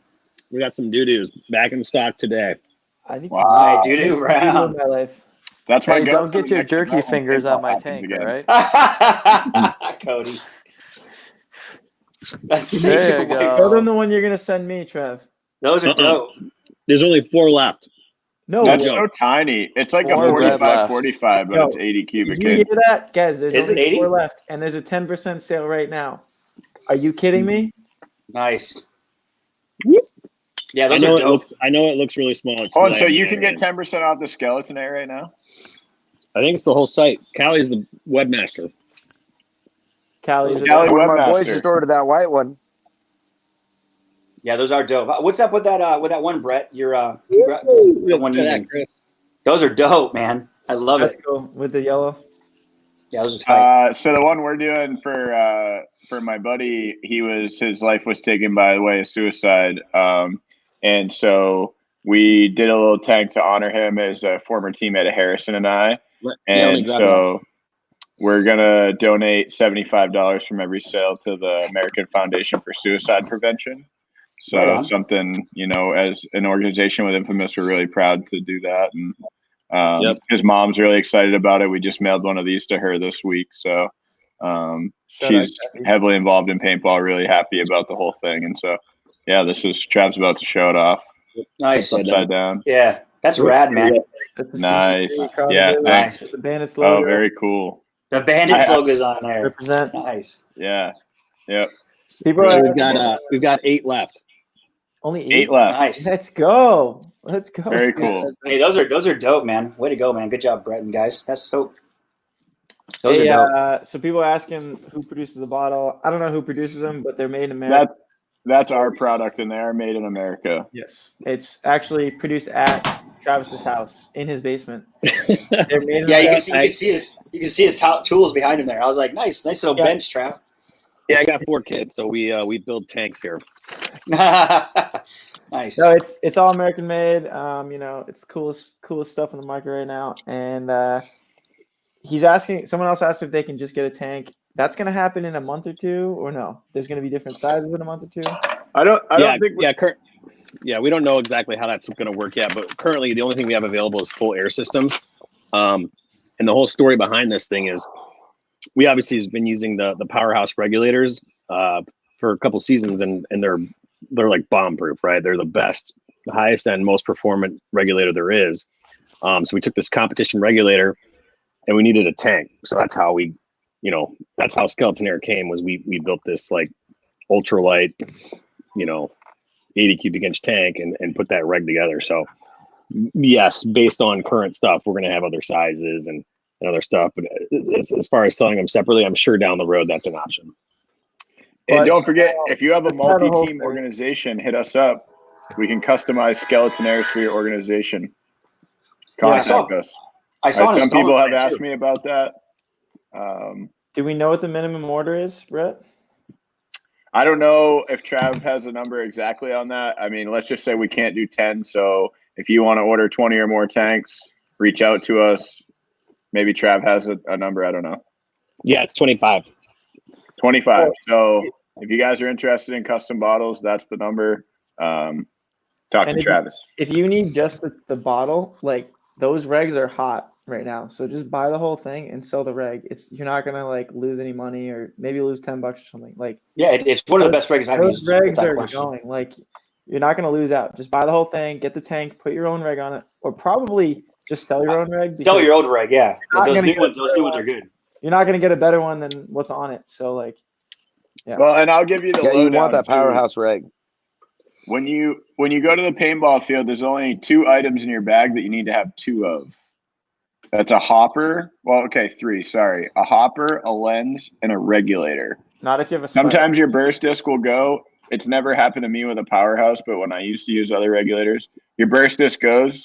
You need another regulator. You get shot in the hopper, you need another hopper. the weather changes, you need 2 lenses. Those are the only 3 things you need 2 of. So don't hesitate to end up with an extra regulator. It's the best extra thing to have in your bag. Good sales. No, that's 100%. I mean, I'm telling you, like when I pack my bag, that's what's in it: 2 hoppers, 2 regulators, 2 lenses, 1 of everything else. I just borrowed Travis's stuff. If you're me, you got to have 3 of everything. So Yeah. 1 for me, 1 for Lasoya, and 1 for somebody else. That's exactly right. Fun fact of when I was shout out to a Amex crew Platinum. member for Miami Effect and Lasoya was on the team, obviously, I dodged full setups being thrown. Yeah. I mean, I was back in the day when I could throw it and just walk in the booth and get another one. I'm taking this. I'd be picking up all kinds of parts here and there to piece together another extra loader. It was pretty sweet. Oh man, I wish I could count how much stuff I went through breaking over the course of my tender. Well, now you get suspended if you just throw your gun on the ground. Chris, remember when we could like throw guns? Oh, never. Yeah. So it was like a tradition. Like if you got shot and it was like the end of your tournament, you just whip your gun. Yeah. You got to do one free next tournament anyway. So Yeah. I started throwing it like flat, so it'd land flat, because I started learning that it wouldn't break as much shit if I threw it flat like that. That was such a bad idea. Tip for the kids. Do you think I can open a beer with my gun? Don't throw 4,500 PSI tanks around, guys. Yeah. Oh, I did it! It's a twist off, you nerd. I opened a beer with my gun.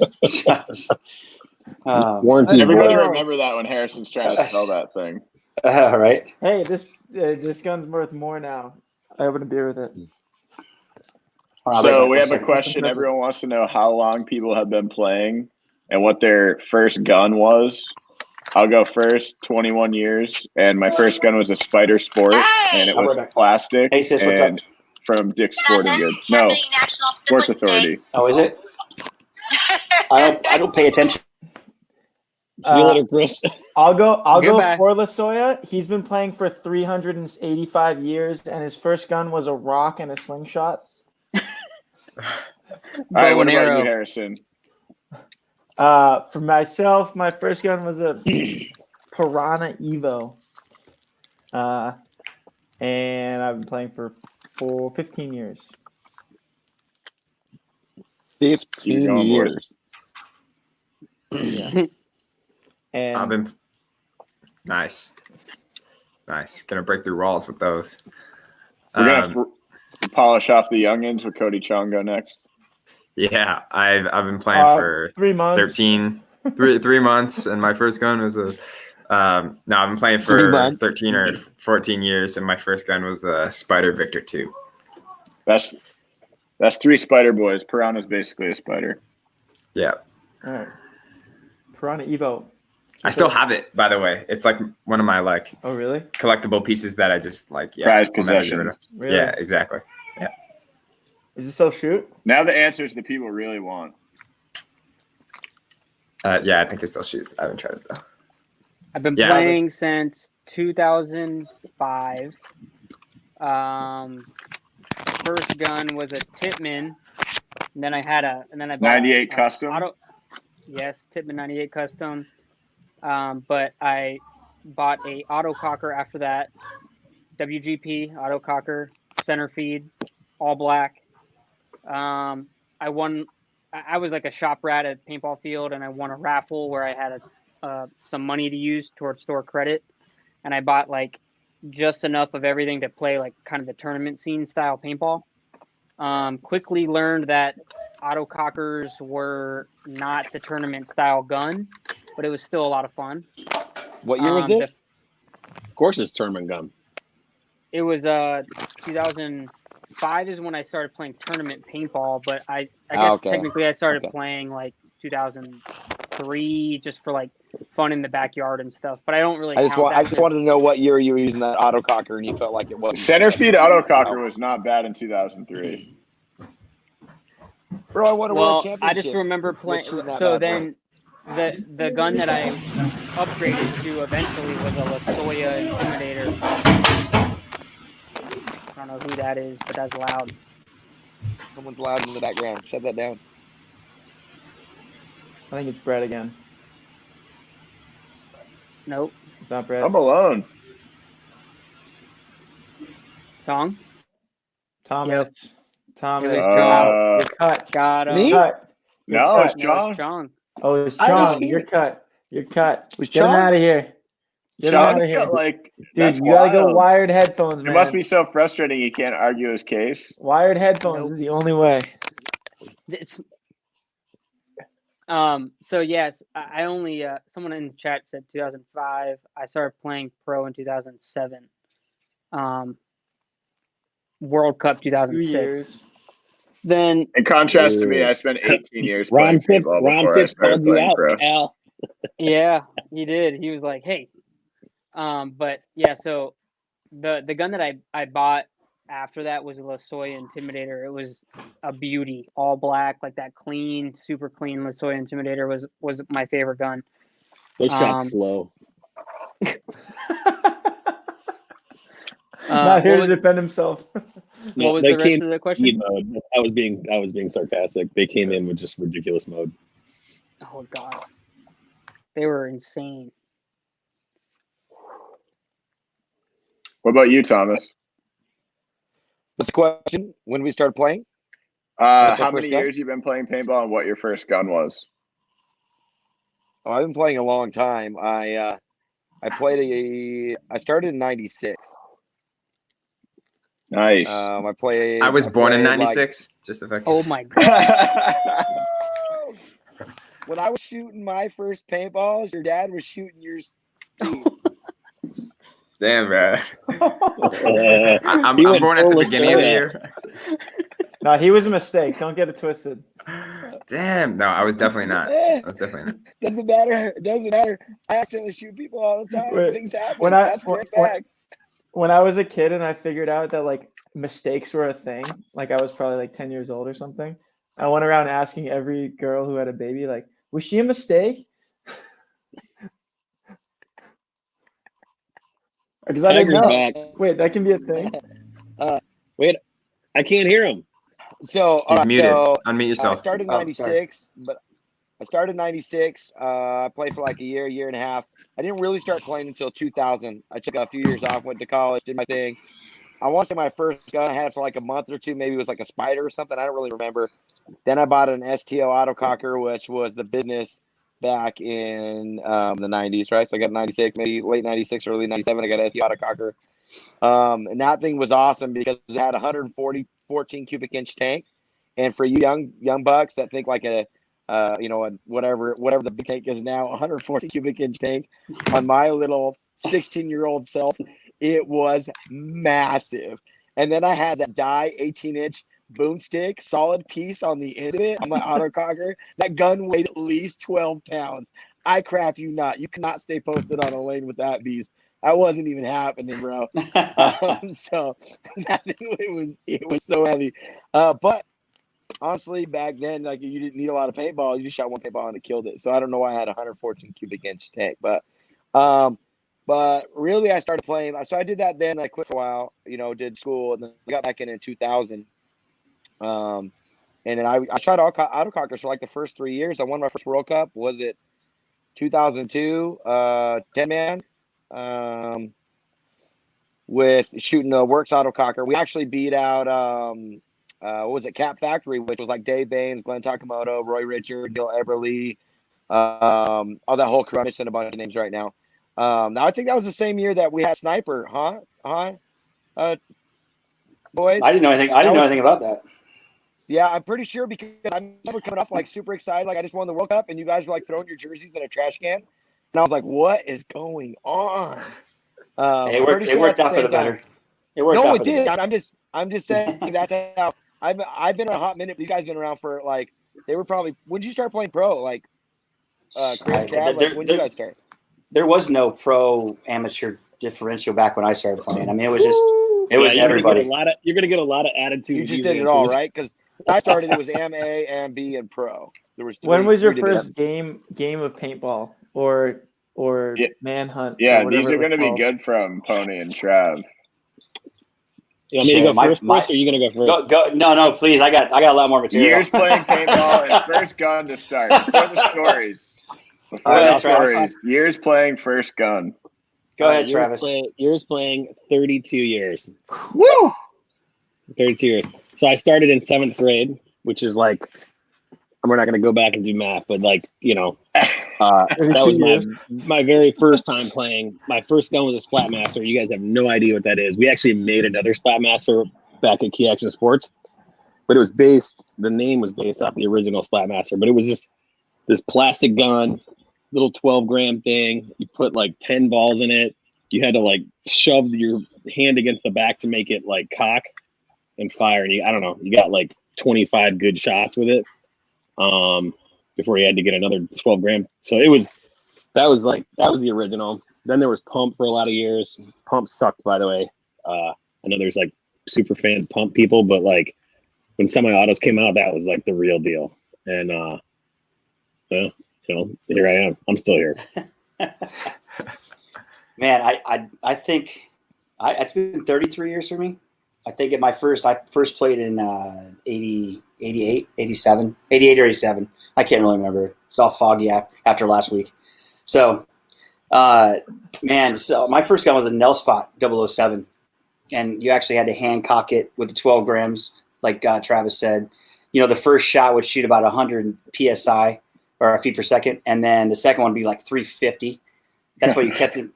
Keep them in your pocket, so keep it nice and warm. So the warmer they were, the hotter you shot.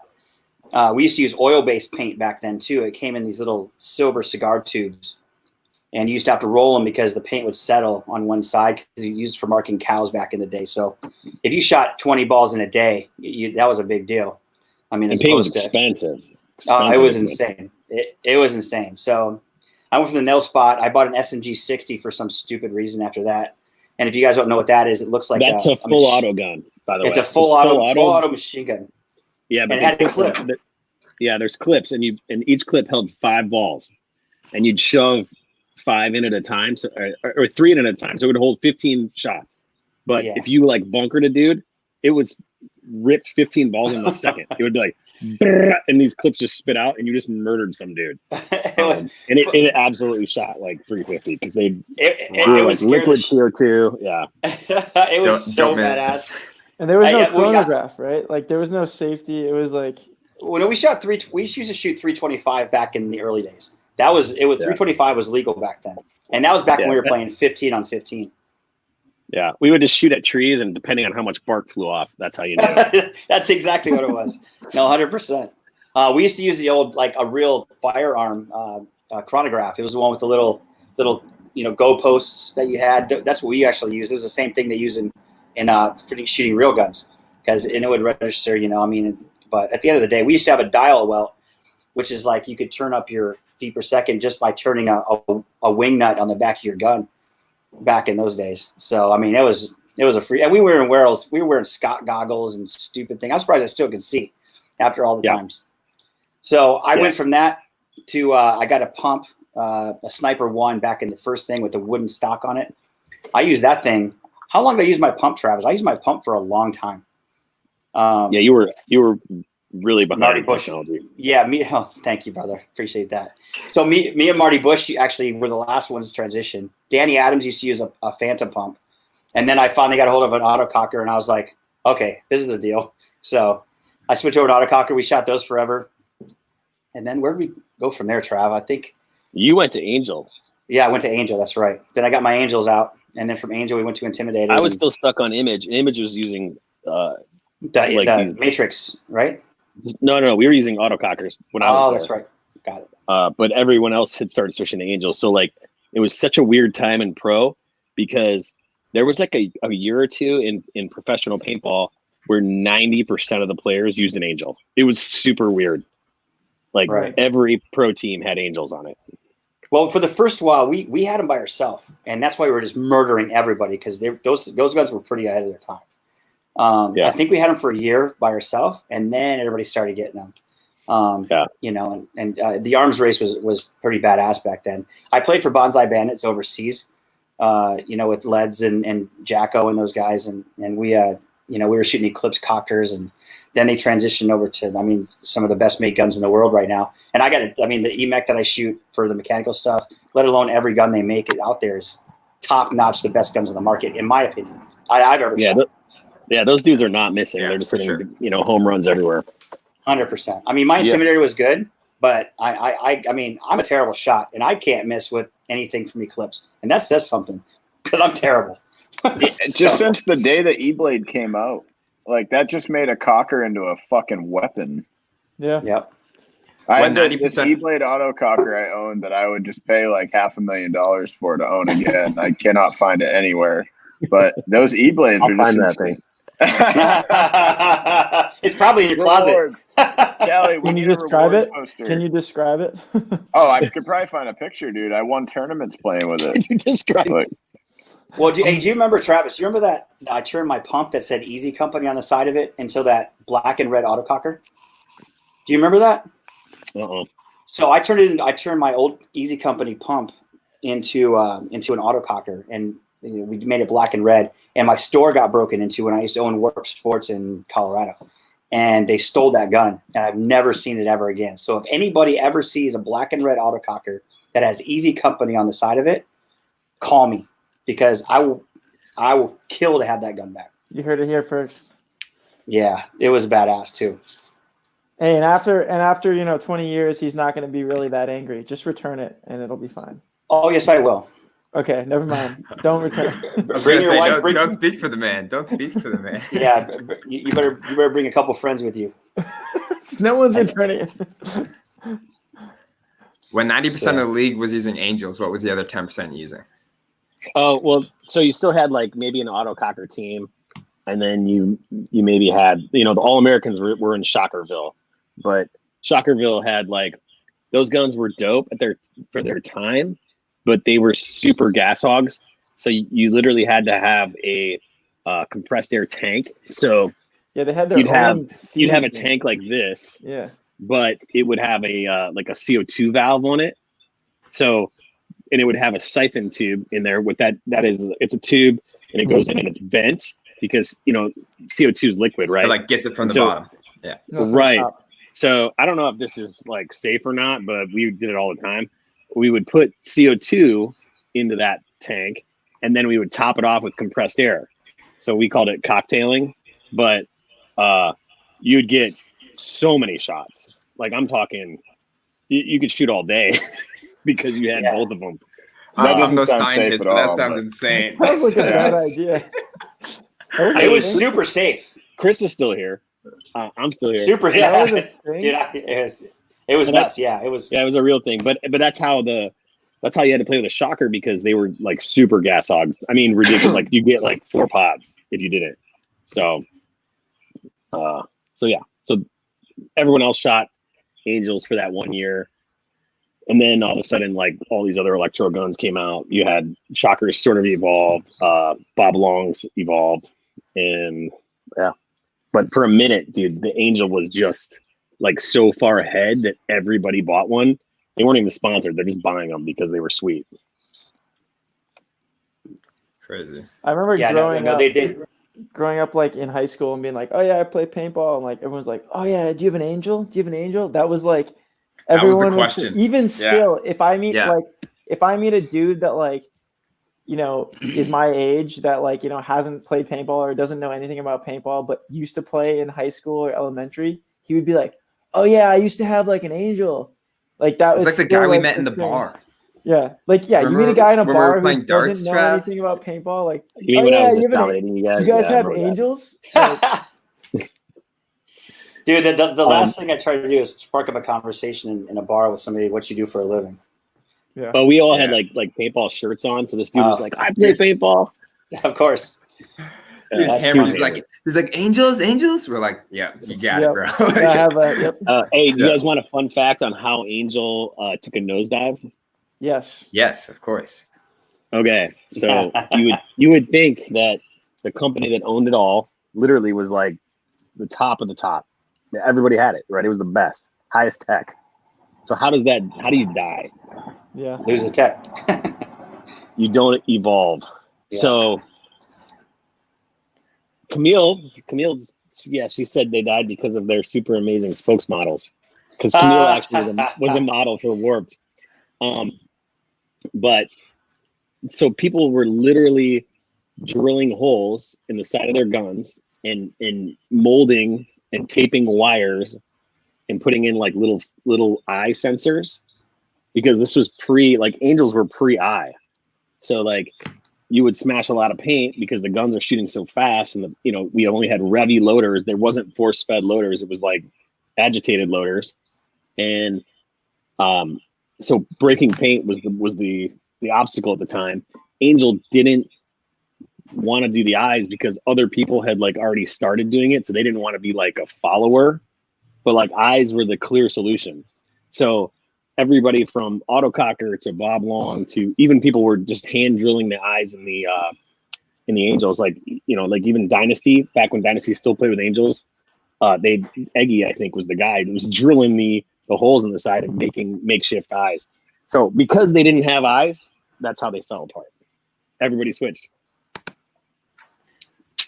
So what was the next like, what did everyone switch to?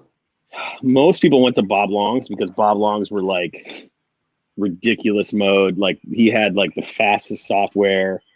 He had eyes, so they didn't chop. And it was semi-affordable for the time. But they did eyes eventually, though. No, like in the Fly and the A1s, and They were too late. By then, you've already got Eclipse coming on the game. You've already got everybody else's position, but they owned it. You know what I mean? Like they had the entire market. Hi, Right. Candy. Travis says hi, Candy.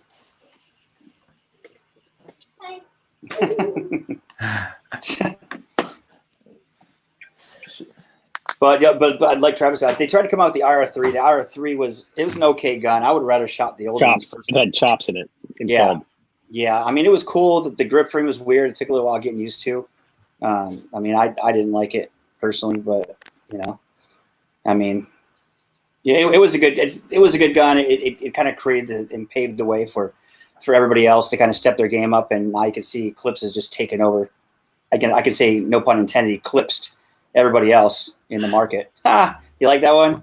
That's my one. That's all right. That's all right. Oh, come on, man. Give me shut up, Chong. Just sit there and look cute. I'll knock that mustache right off your head.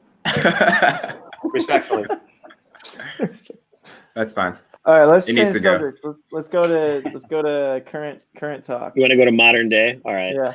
Ask some questions in the chat, people. So Miko Hooden worked for Dye for a long time, and he asked a good question. What would have happened if Dye? He's asking the hard question. With WDP instead of Dye. Eggy, right? Like the Eggy eyes, right? Is kind of a famous thing. Like what would have happened if Eggy was one of the innovators of paintball, right? Like we just talked about. Is. Yeah, I think WDP would have continued down the path and been a top player to this day. And what would happen if Smart Parts never shoot anything? That's a tough question. I mean, you look at it. I mean, John Rice had a lot to do with those guys. I mean, he was an innovator. I mean, I'm not sure if many people know who John Rice is, Travis. So he's obviously like one of the main head designers at that company. So he's making the sweetest stuff. But like the mindset in that time period at that company was, we aren't gonna like follow these other dudes that are already doing this eye thing. We're gonna come up with our own way. And so that's when they came up with Cops, which the pro league Cops. Yeah, it was like this little thing that came up. It was a sensor, but it didn't work as good as eyes. Eyes were the best, and the rest is history. Someone wants to know what's Travis and Lasoya's current gun setup. I just take the gun out of Travis's bag and use one of his. Travis sets my. I've never been a tech guy, and Travis will be the first to tell you that, or any of you guys for that matter. Travis sets my gun up. I use exactly what he uses, so he can probably answer that question. Well, what did we just win, Chris? What did you just win with? That's the question. Oh, I use an EMAC half the time. The guns, Harrison. No, I know EMAC. Mind your space. Planet Eclipse, he said. I know it has an Eclipse logo, and I can't miss with it. That's what I definitely know. But Travis, I just go, Travis, just give me, and I just take it, and I go boom, and things happen, and we win. Oh. Yeah, we put Virtue loaders on it. We put Emacs together. We put skeleton airs together. It's sweet. And I'll be honest with you, it works flawless. I mean, it's nice just to give me a gun and go do something because I'm not the guy that tweaks things very much. Yeah, one thing I am looking forward to is the whole like mechanical grip frame for the CS2 platform because the CS2s are sweet. Is that the one you showed me at Extravaganza? Are you? Yeah, so you're just gonna take a mech frame and bolt it on. So these guys, for example, who are so used to that like geometry of the gun that they play with every weekend, are just gonna put a mech frame and it's not gonna be any different. So their snapshot's gonna be the same. Their one ball's the same. Whatever. Oh, I didn't know that they were doing that. Yeah, that's that's bad. It's badass. Actually, that's fire. Yeah. Honestly, it would probably be out soon if it wasn't for this virus business because they were working on it like early. Oh damn. Wait. What's up, Brett? Wait, Brett, we need your headphones. We can't hear you. Corey. Hello, John. I gotta sneeze. It won't thing. Cut him. You sound like Darth Vader, bro. Heavy echo, bro. Get it. Yeah. Okay. You could buy a bottle. You can't get a new computer. Get rid of Callie. Callie comes out of nowhere. That's funny. All right. So Corey Mazzaro wants to know since you guys are so old. That's what he said. Since you guys are so old, who's been playing the longest? Who's the oldest pro player still playing? Don't say me, Travis. I don't know. I don't think it's me. I think I'm up there. Still playing pro. So I mean, like in the NXL. Are you counting like NXL Pro, or are you talking like ICPLs and all these other things? Let's do both. Let's do NXL. NXL is probably the better one for everybody. NXL. It's either Shane Howe or it's got Corey. Corey's pretty old, huh? What about Mark Johnson? Yeah, or Mark. Yeah, Shane's he's pretty old. older. Yeah, it could be Shane, could be Mark. Oh, Alex Martinez. Yes. Alex Martinez. Yeah, I saw him getting out there in Vegas. Yep, for sure, Alex. Yeah. Okay. Alex Martinez from X Factor. Still a baller. He's one of the best guys in the world, man. He really is. He's a great guy. He is. 100%. Now how about in 10-man? Jeez. There's some dudes out there in wheelchairs, so I'm not sure. There was definitely some dudes in wheelchairs. Yeah, like Chris had their pager numbers and stuff. Yeah. No, I sent smoke signals. Chris had their pager. Is that an Indian joke? Yeah, no, that's an Indian joke. Yeah. So, and as far as the ICPL, man, it's pretty much an over 40 league. Besides, we bring in the young bucks to kind of. Now you're upside down, Thomas. Awesome. No, he's not.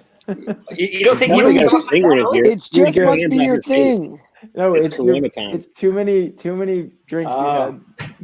Oh, that was pretty funny. So I mean, in the ICPL, there's a lot of people that are old. That gets us old guys to go out there and chance to have fun, like Travis. There's some old dudes at ICPL. Yeah, man. We're talking 60s, and I mean, it's nice to have them out there because they're a lot easier to shoot. So God bless you guys for coming out and playing.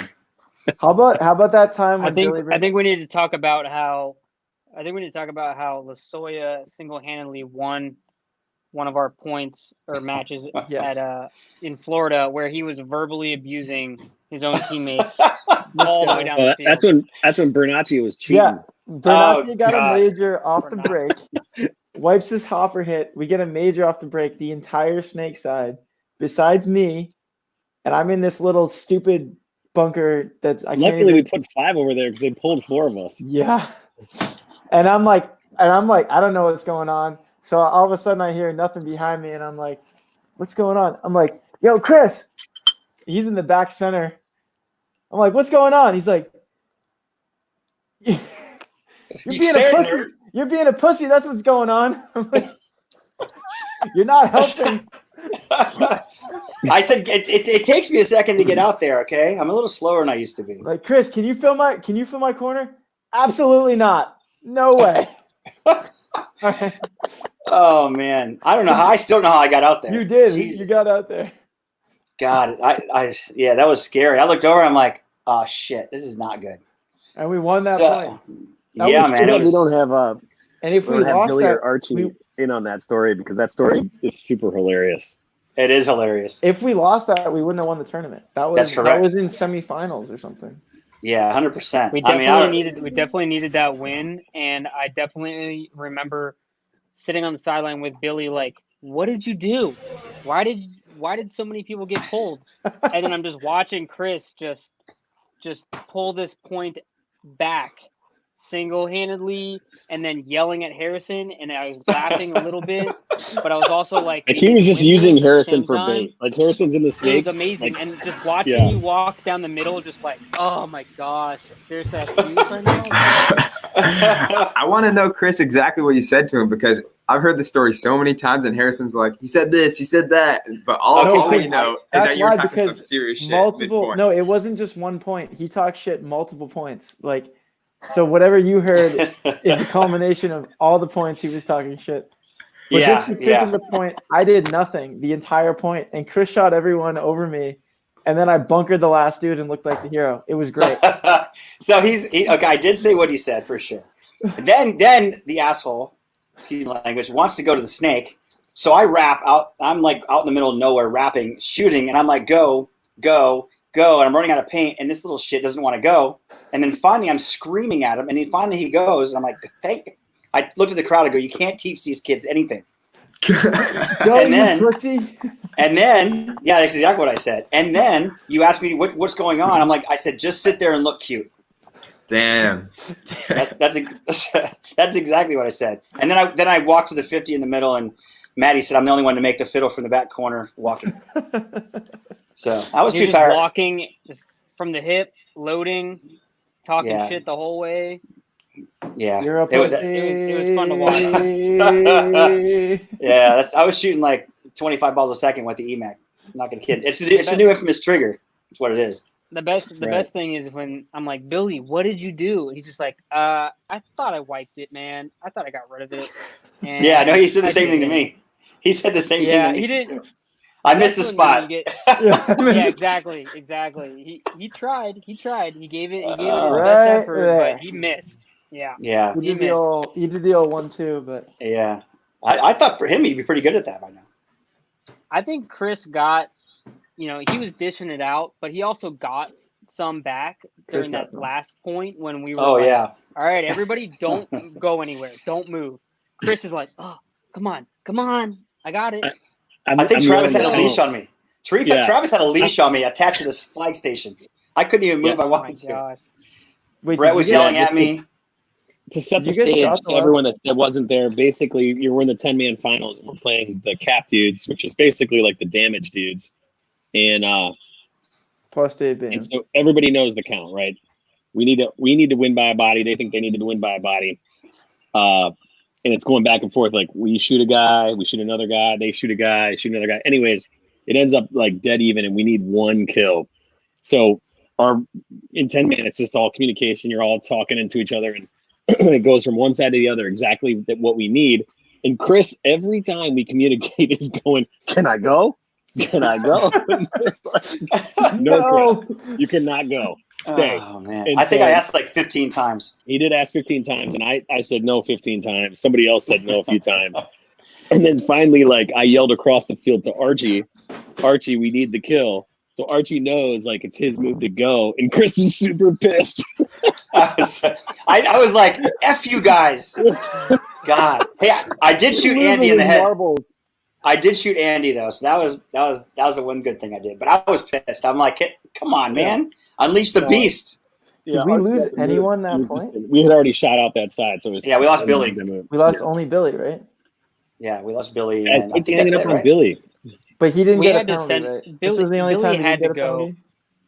No, yeah, you're right, Billy had to go. He was in a bad spot. I mean, no, he had a great tournament, and there wasn't really much we could do. Like them not knowing the count really, or them not knowing what they needed to win really helped us and kind of surprised most of us. Because I mean, I know Harrison laid in the 50 snake for a whole 10 minutes.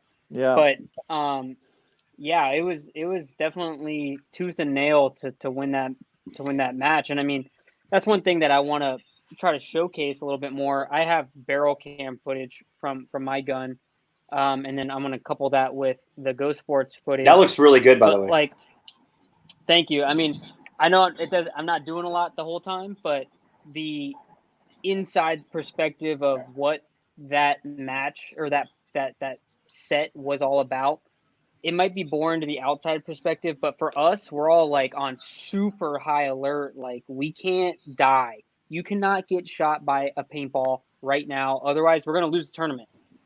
And literally we one all ball, you lose the tournament. we tightened up. We came together on that in that match. And it's just, I want everybody else to know what we were going through when we were on the field. And I don't know how else to do that besides get more barrel cam footage and more footage from each player. But I mean, you can definitely count on me giving Chris a camera next time, so you'll see me turning on a camera for him before every match just to get some commentary.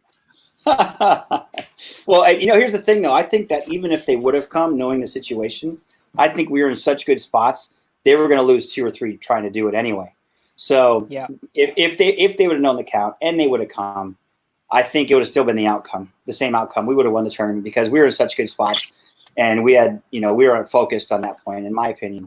So I think we still would have won the tournament. I remember at the end, like, we still weren't sure because after we came in the middle and we were like, how many bodies do we have? And then they went in on their side and I was like, Kevin, Callie, why are they hugging? They're hugging.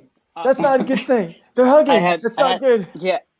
I had my barrel camera still on after the point, and we're all kind of walking together. And like, usually when you win a tournament, for sure. And you're like celebrating, you're hugging, you're clapping, high-fiving. This had happened so many times with this team where it was 1 point to decide if you won or not. And this time we're like, I'm pretty sure we know for sure that we got this. But there's still that in the back of your head. You're like, pretty man, sure if we I know start for sure. celebrating right now, we're going to get screwed because we've been there before. But on my barrel cam footage, you can hear Harrison go. He goes, why are they hugging? Why are they hugging? Why are they celebrating? Because they didn't know. So they were actually like excited that they thought they had it in the bag. And we were just like kind of looking at each other like, man, if we are wrong, I'm going to be so pissed. But that's kind of what the 10-man game comes down to. And that's why it's a fun system to play, because it does come down to those last couple kills, and the points really do matter throughout the whole tournament. So I'm gonna get some content out there, and someone was asking in the chat, like, where's this footage? Currently that footage is on my YouTube channel, but I'm gonna switch it all over to the Infamous channel and add more, because I still have more footage from that event. And Go Sports was nice enough to be like, hey, if you want to do something with what we have, with what you have, I think that'd be great, because they want to show more the 10-man side of things as well. And also, there's not a lot of people that are willing to be like, hey, you don't have to do any more work. You already filmed everything. Let me just take that and add to it and try to get more eyeballs on the game. So definitely go check it out. Copy that. Hey guys, I'm sorry I got to cut you guys off. I got to go. Harrison, Thomas, Chong, Kevin, love you guys, man. All you guys out there, thanks for watching. Tell everybody I said what's up. Love. Be safe. Oh man, I was. Everybody got there. Be safe for sure, man. I'll jump back on next time too. Everybody set me up. I'll talk to you soon. Later. Thanks, buddy. Later, guys. Ciao. To transition, someone was asking, what's more important, winning a series or winning a tournament? Ooh, I feel like you start by winning a tournament, like I think you have short term, like every tournament you go into, you're like, okay, like let's win this tournament. And that's all you're ever thinking about. And then if you happen to do well, like throughout those tournaments, then like, and you're in for the series race, then you take it, but like, I feel like your mindset is always like what's in front of you. Yeah. It's I mean, they almost go hand in hand. So you can win Go ahead, Cal. You want to go, or you want me to shoot? I was gonna say I feel like they kind of go hand in hand. So, I mean, over the years, I've been blessed and win a lot of tournaments. I've only won in the U.S. I've only won a few championships, like an overall championship, right? And they both hold weight, right? They hold serious weight. Like being a world champ, as in winning a whole series, is huge. I mean. Whatever continent you do that on, it's massive. winning the World Cup tournament, I feel holds the same weight. Winning another tournament is awesome, but it doesn't hold the same weight as winning World Cup or winning the World Championship. And other people might agree differently. Like I said, I've been blessed to do a little bit of all of it over my long career, and there's just something special about winning the World Cup, and there's something special about winning a World Champion, right? Because you're a champion. No one can take that away from you ever. You win an event, and that's cool, but someone's going to win the next event. If it's not you, then people forget that. But winning. I got to win my first year of 10-man, win the championship, and win World Cup at the same time, right?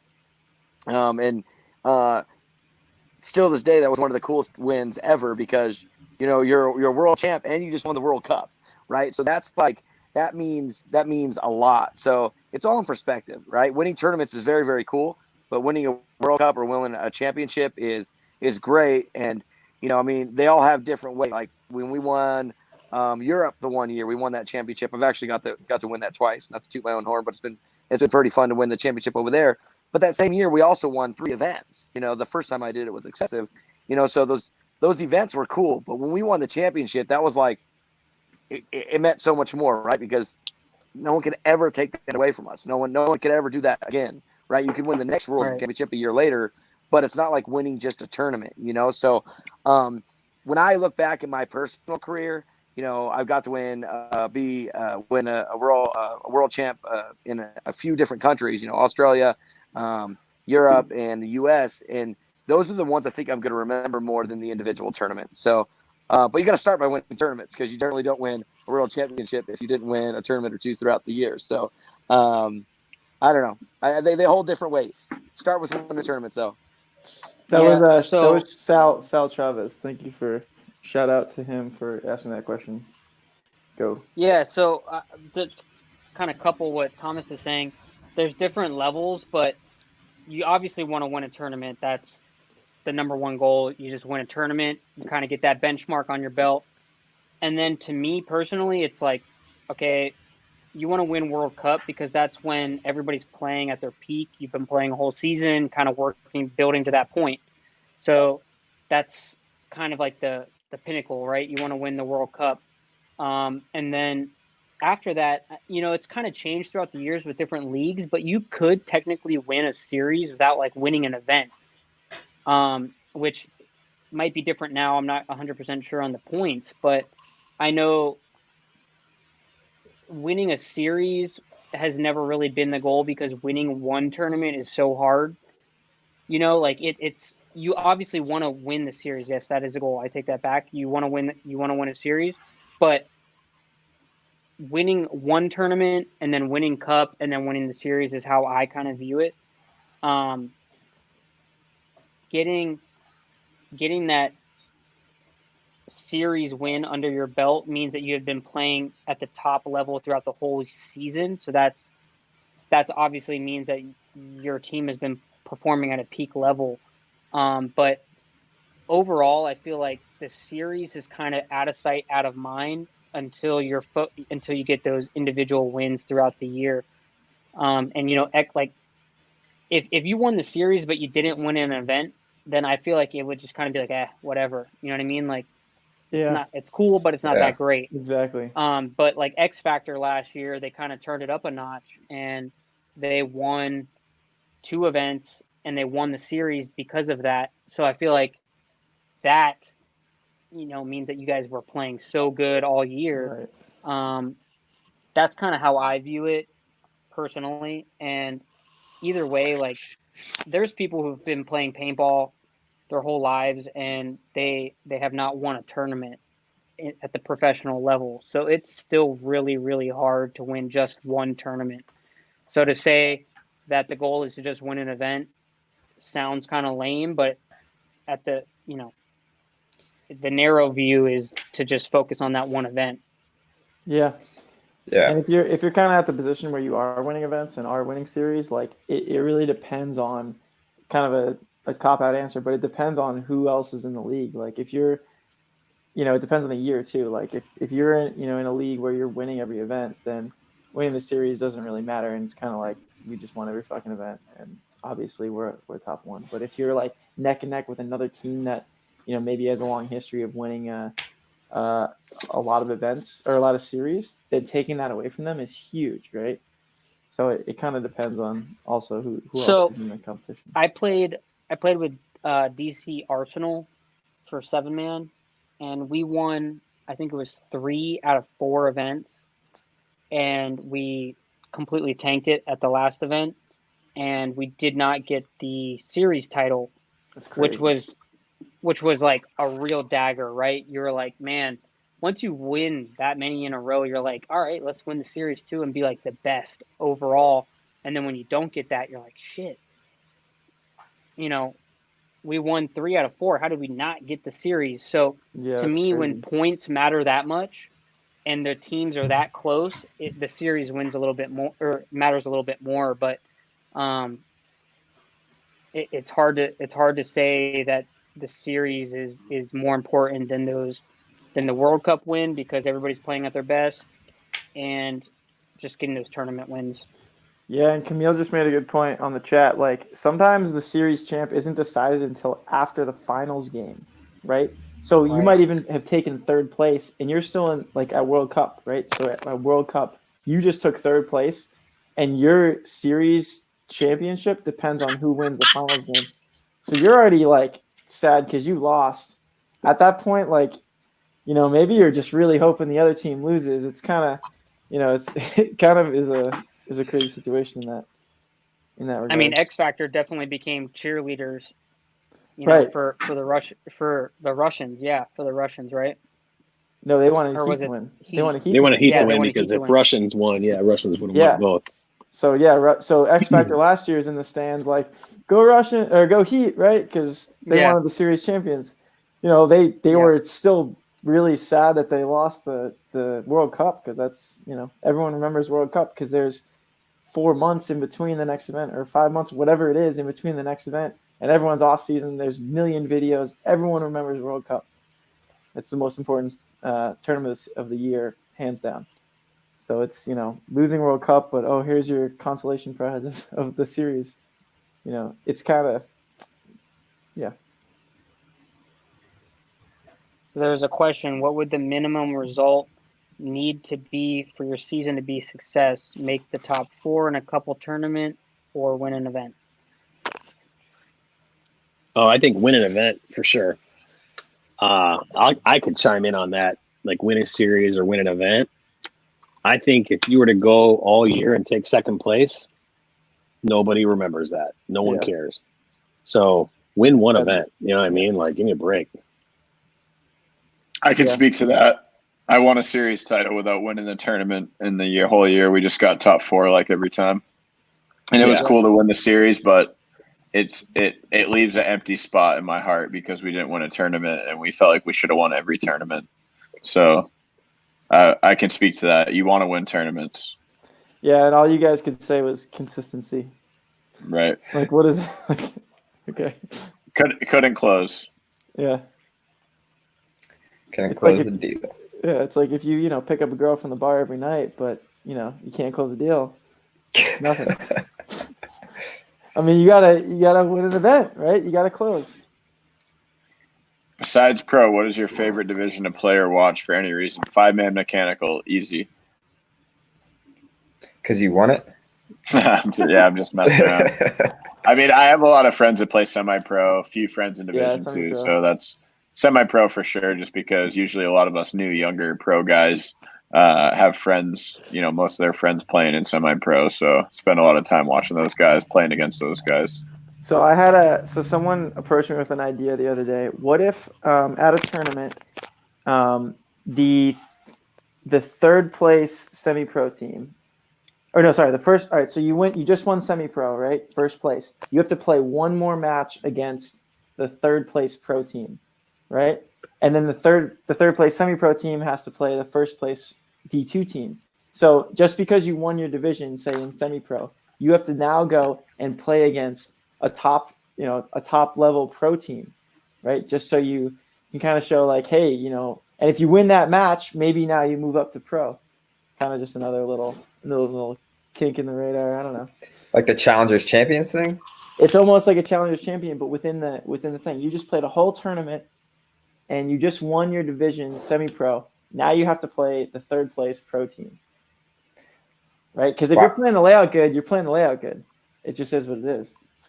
Yeah, I'm just gonna throw it out there. You'd get dusted by the third place pro team and first place pro. I think you're right in most cases, but dusted. There might be surprises. 101 times out of 100, dusted. The only thing that I did not like about 100 out of 100. Cheers. Cheers to that. The only thing I did not like about the challengers and champions setup, which I didn't mind. The only thing I did not like about it was that the team that was getting knocked down never played the team that was getting bumped up. And to me, that's a problem, right? Like, you can't just send me past these two other teams or this other team without us actually playing each other. And you vice versa, right? Like, this team is supposed to be better than us. They were better than everybody in the challengers, and this team was worse than everybody in the champions, but they never played each other. They should play first game of the next tournament. It should be like a fight to the next first game of of the the next first tournament. It's like the whole tournament's there watching. Which division are they going to go into? Imagine that would be crazy. Yeah, and I mean, that would be crazy. Like, it just needs to be a match that you would play at the very end of the tournament or before the finals of the champions. Like, we played Dynasty in the Challengers at Cup the one year, and that was one of the craziest matches I've ever played in my entire life. That was a really good match. At World Cup. You don't realize that that's a Challengers match unless someone tells you, right? So that's how the competition is when you're in the pro division, right? But the very bottom teams in the pro division, they're down there for a reason. The highest teams are up there for a reason. The middle teams, it's a flip of a coin of who's playing that layout better, who's vibing better, just everything. That middle area is all the little details, and you can't just take a team and put them past another team just because. That was the only problem I ever had. I had with the champions and challengers, but I mean, that could be solved pretty quick. Trav, you remember that match? So what was it? Yeah, that was a good one. The lowest pro team. The lowest pro team had to go to challengers. I think it was the bottom. Wasn't it the bottom two? Two. But you split the pro teams in half, though, right? Right, 10 and 10. Yeah. So was it the bottom two went? I think so. I can't remember now. It was a while. But yeah, it was like you'd get to go down and then you have to fight your way back out to get out. But what sucked is when you would end up with like two good teams. Anybody can have a bad tournament, right? Like, obviously Dynasty had a bad tournament, got knocked down, and we had a bad tournament, we got knocked down, and so did everybody. You name it. But if you tried to get out and your final match to get out is you or Dynasty, who both probably deserve to be in pro, but only one gets out, it was crazy. Yeah. Well, when it's the top 10 pro teams, that's really, really good teams. So being the 9th or 10th team in a 10-team pro division is not really that crazy. Yeah. So I'm reading these comments are coming in. They're funny. Yeah. I see Wyatt's in here now. Yeah. What up? Hey, Wyatt. What's up? I heard he got a new hip. 2. I heard he got two of them. Two. Shout out to He's his now doctor. faster than Mike Waring. Yeah. They're mechanical. I think it's illegal. Get him in there. The early reports have placed him as faster than Mike Warner. Hey, Trav, you were gonna say something about the next drop. I don't know if you want to keep talking about that. I don't know. No, so we do have some new stuff coming next week. In the more along the accessory line, we do have some bigger stuff coming, but we're waiting to kind of vibe out this whole pandemic thing and see what's going on, because obviously it's weird, right? None of us can play. That's why we're having paintball meetings here, because we miss paintball so much. So we're like, let's just talk about it. But yeah, so that's it. So we're going to constantly come out with new products, whether it's big or small. Hopefully we'll do our big drops when we can actually get out there and use the stuff. So does that mean we're dropping that's that kind of accessory product next week on the show, or? Hopefully. I mean, everything's all timing right now, so we'll see. Okay. We'll see. As I get updates, we'll keep it all. Did we mention live. that we make guns? That we have guns? I have a gun right here. I got a gun right here. That's a coincidence. Is that the Ghost? I have one right here. Thomas is off the show now, but I think there's a couple of the Fuel by Fire guns left. Oh, yeah, I heard he's doing payment plans for those too. Did anyone see his guns? Those are sweet. Yeah. Check those out if you haven't seen them.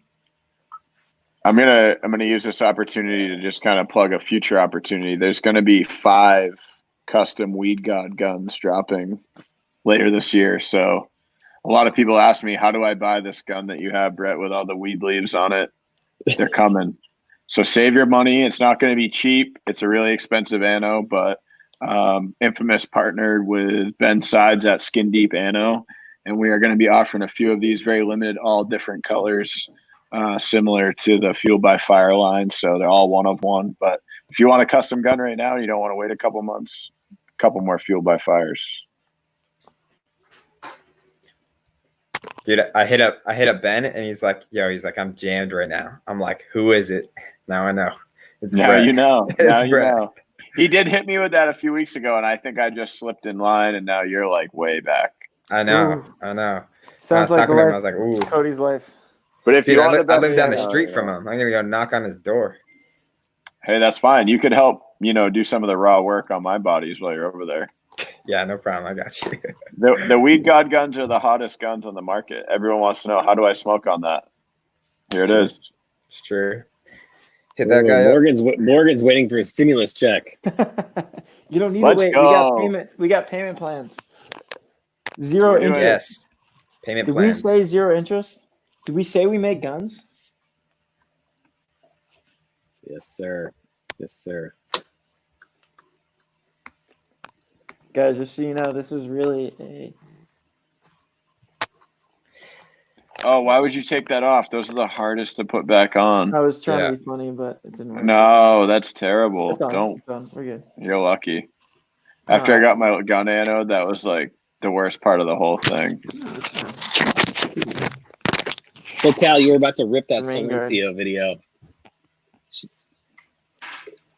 While Harrison's being a goofus. Trying. It's not loading. No, I'm not trying to be a doofus. I'm succeeding. I'm That's just succeeding. how you are. What about this? I might just do this. Why don't I do this? I'm going to take this off. Then I'm all green. Kush Lords. He's so bored. He's debating about the rubber on his back. I'm taking this off. I'm all green. Thomas Mantoni coming in with the truths. What did Thomas say? Harrison Thomas Frye is a Mantoni. goof. I didn't know you knew how to work a phone, Thomas. I'm impressed. Dude, that's way better. So is everyone done Did you guys Tiger hear King that or what? audio? Yeah. Tiger Yeah, King was I heard it. good. That was really good. It was good. I'm bringing sardine oil to the next tournament just in case Harrison gets out of line. Put it on his shoes. Yeah.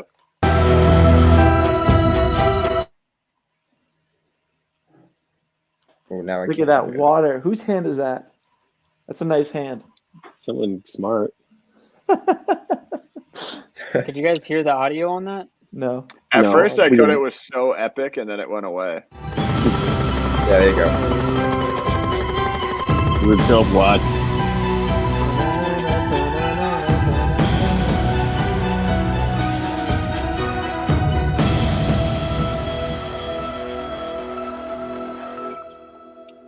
Run it back.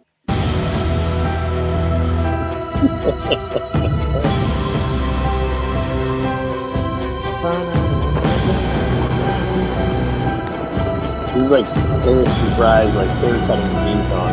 But turn the sound off. Just let me do it.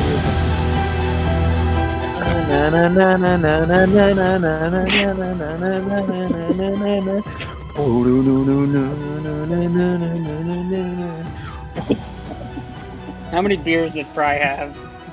Oh, he's hammered. He's IPA. Too many, dude. He had a fishbowl, dude. He's done. Oh He's my fishbowled God. up. There's something other than Oh, fishbowl God. to get him singing like that. He's an avocado away from bedtime. I have a many avocados. The supermarket near me sells avocados for 59 cents. I stocked up. It was a good day. Not to change the subject, but Eddie Tamau wants to know how's Pro Sharp Paint. Amazing. Yeah, it's sweet. Like top of the line, shoots perfectly straight, breaks and marks great. So happy to be with those guys. We're very fortunate. Curtis, we're cutting you off. You're not cutting me off. No, but seriously, Pro Sharp Paint didn't get the best rap in Vegas, but it is amazing. Seriously, for several years, this is my first year with Pro Sharp Paint. For several years in Europe, I shot exclusively Pro Sharp Paint, and it was hands down the best paint at the event. So, little known fact: before we were a Pro Sharp team, we were a Vulcan team, and Pro Sharp manufactured all of the top of the line Vulcan paint. So we've been actually shooting this paint for a few years, and it's something that we are highly, big fans of. Nick Sloviak's in the chat. Nick. What's up, Yeah. Nick? He missed a story about his sister. GI number 2. GI number 2. Yeah, Nick, you just missed your sister. She was in here with You had family, your brother-in-law. family on here. It was a family show. You missed your We sister. we heard the love story. You All were of in it. Yeah. Camille had a good question. She was asking if we're going to stick to the 2-week practices once the layout drops, or once life gets back to normal, are we going to do additional stuff?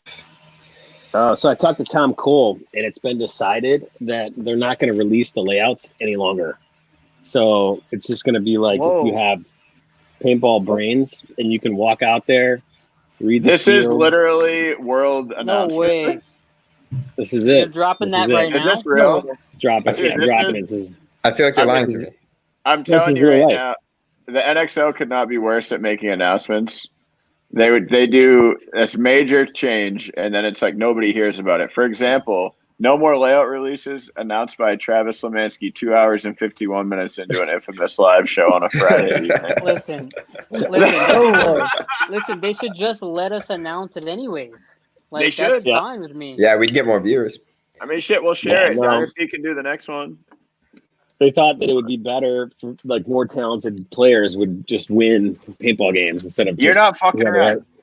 whoever has the Camille- biggest budget. Camille said He's no. lying. He's lying. Camille He's said lying. no. You got, He's lying. dude. You got my dick so hard right now. Fuck. Come on. That's a dick move, dude. What? I think it's a great move. It's a good thing we have your wife in here. Yeah. We can rely on her. Camille, This is tell what her- this, Call this Tom. is what's going on. Travis is trying to sell it to Camille. That is what's going on right now. Well, I feel like the better paintball team wins. Hey, we The all guys it that is out a there good figure it format. out. we all agree with you, but Yeah. it doesn't mean you can lie. It would be sweet. Then we'd be having like random practice in July at Brett's place in Maine. It'd be a great weekend of Filled with Lobster. Then we go out to Oregon. We'd hit up the Nike headquarters. We go to Thomas's Field. We'd be on tour.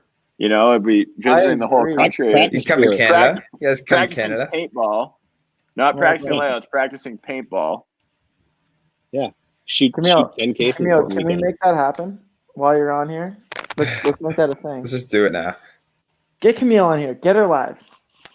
Camille, screen capture this thing and send it to Tom. We need Tom Cole. Tom, you Camille, got to just be on walk- here. Tom's on here. Tom Cole. Get Tom Cole. already Tom said.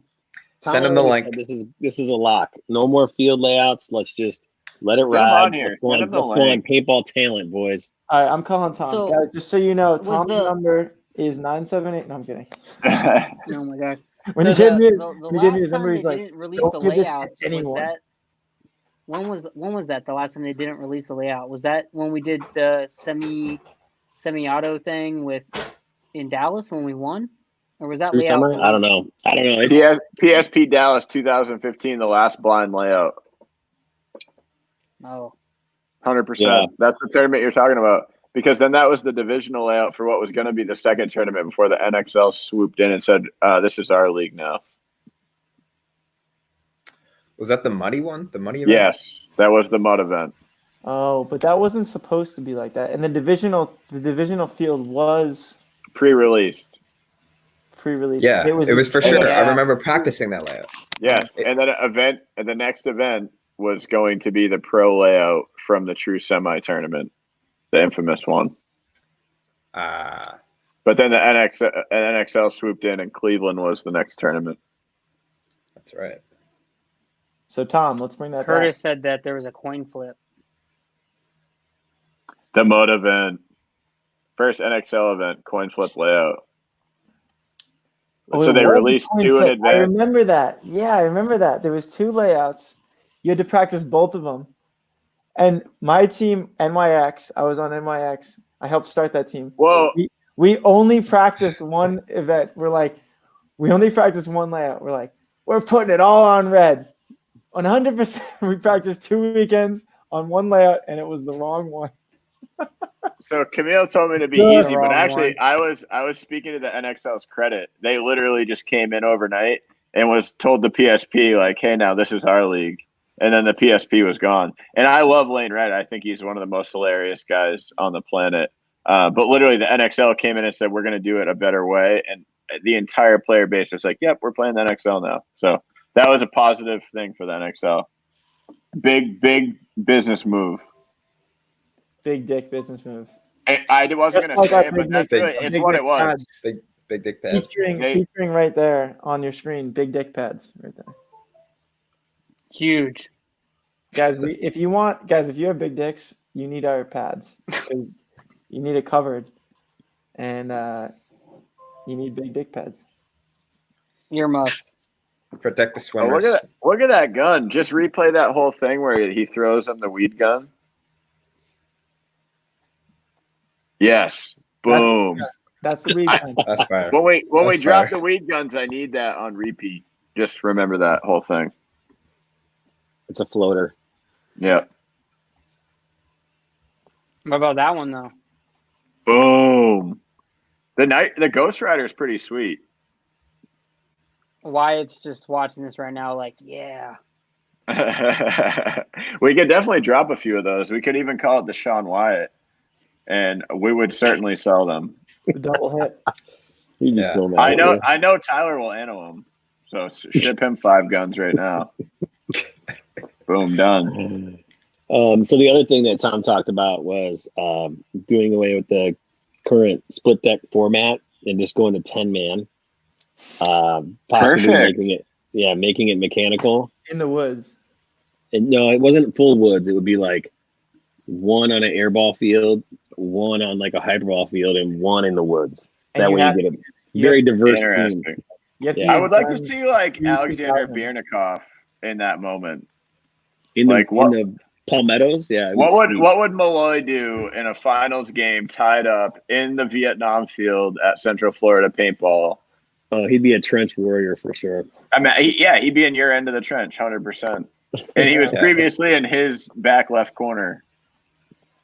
Eddie wants to know if Thomas can go an event without an injury. What do you think, guys? He went last event without an injury.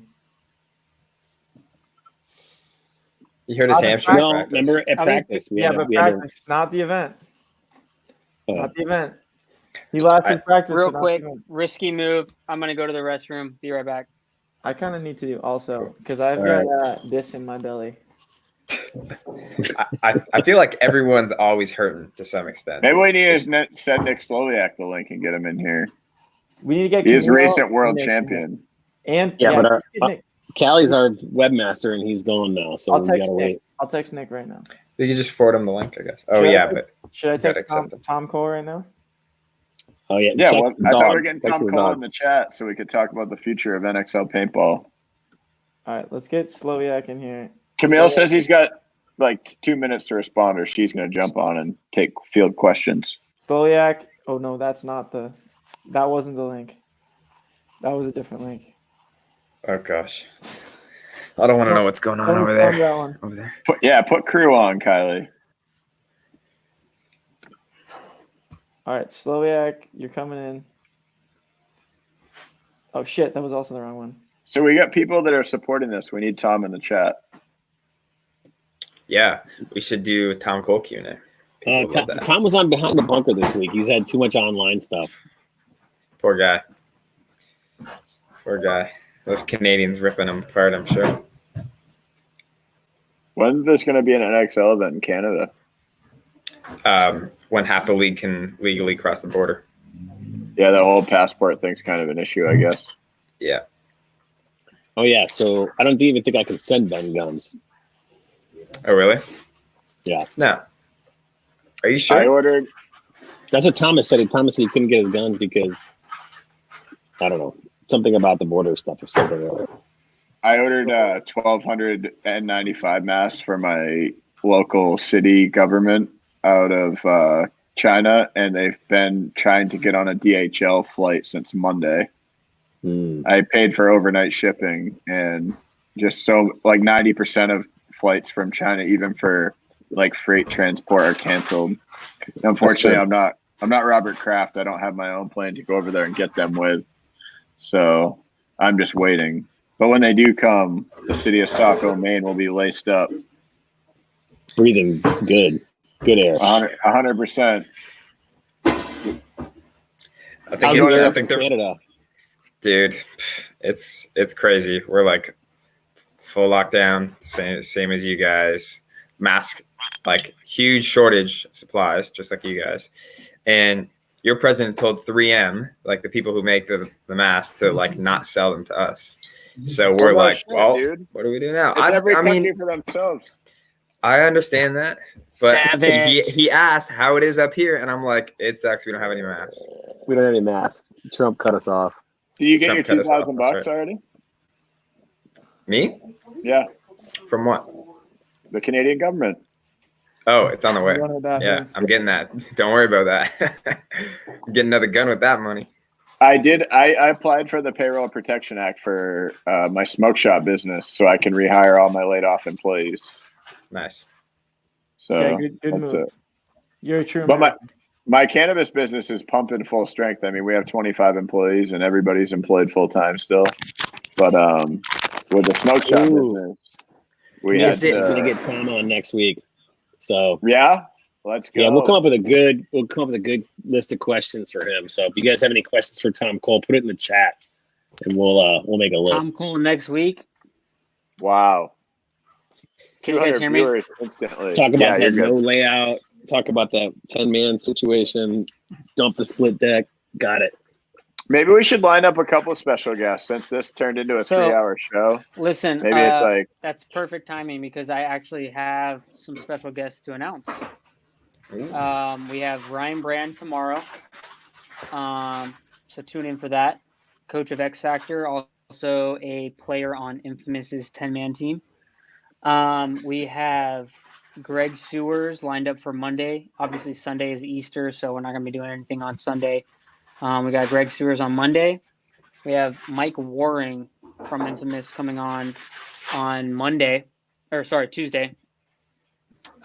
Just to catch up and talk about everything going on. He's been grinding it out down there in Florida. And then we have Brett on Wednesday.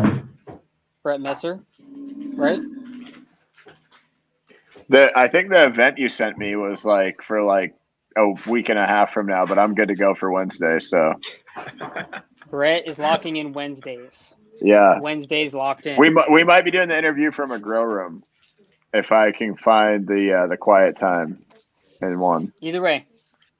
So, but we can get Tom in there anytime you want, Trav. Well, I think we want to do it Friday so we can like hit him with every angle. Let's put him in happy hour. Tom's in happy hour. Let's do it. Yeah, we'll give him a lot of Diet Cokes and get him hammered. We could do a couple of happy hour guests. I mean, Lasoya I think he was a hit. So we got Tom next week, and we could maybe even do someone hour too. Yeah, I'd like to see like in the lineup maybe Tom Cole and Lasoya like right here, and then let them talk about stuff for 5 minutes before we come in. Yeah, just like let those two go for a while. That would be crazy. This is what Camille says. In. Be gentle. In. Oh, gentle, yes. All right, cool.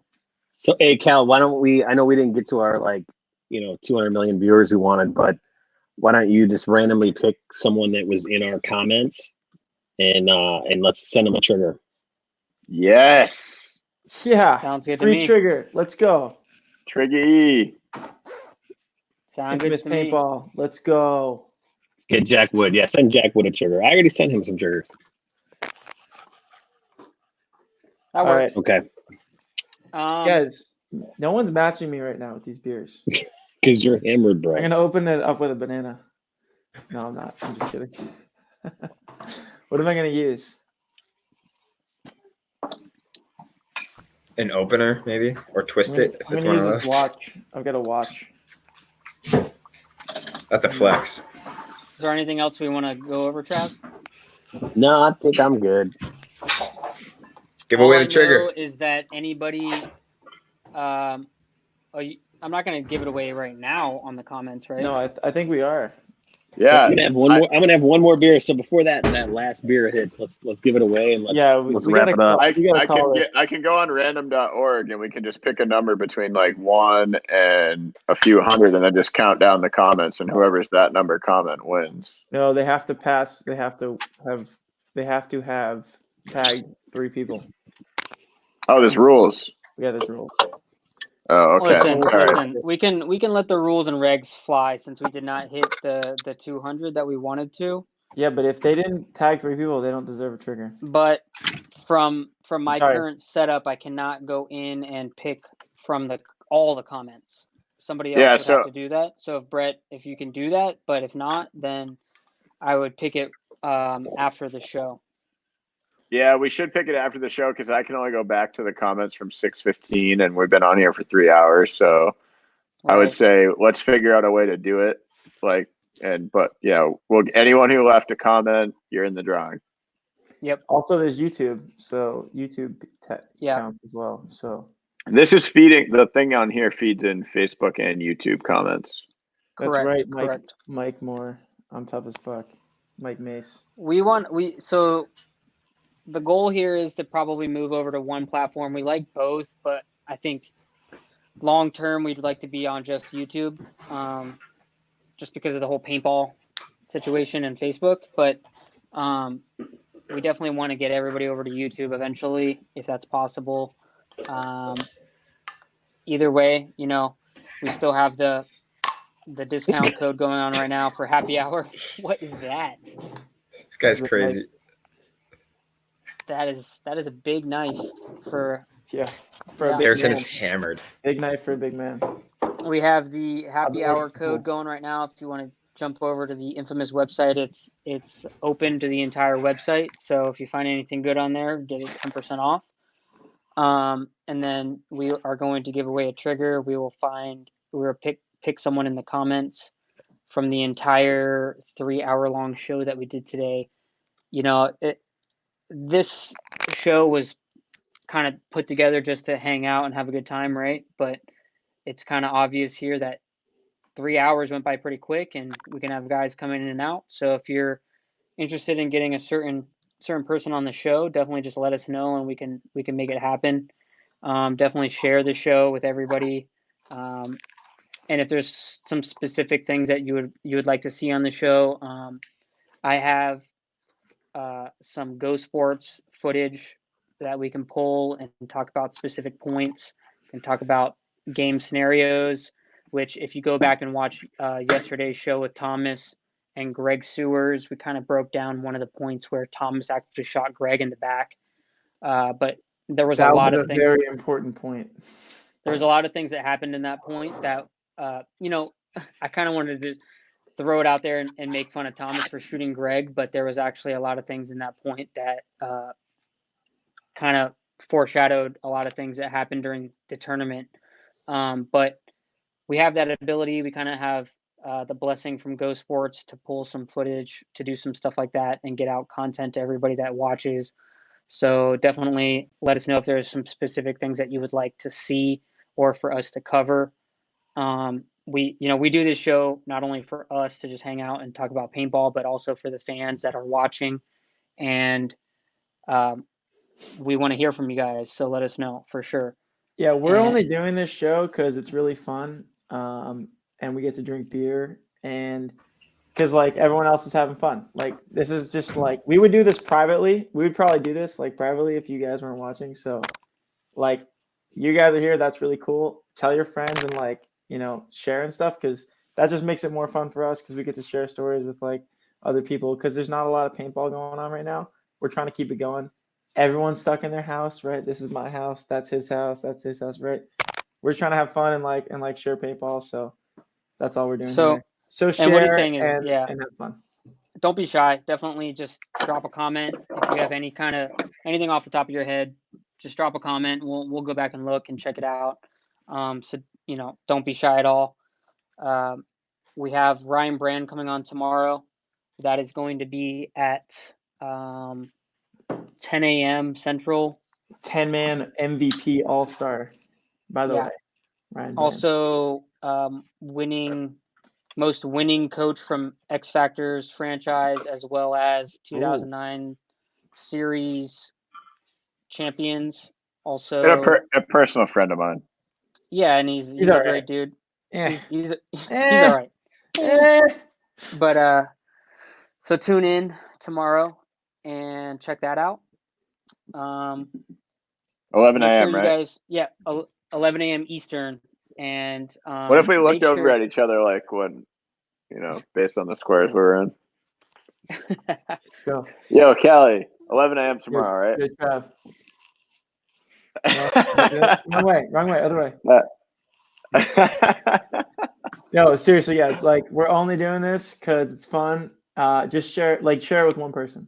That's all we're asking. Because we just want to have fun and maybe get other people on the show. Chris Lasoya was on the show today.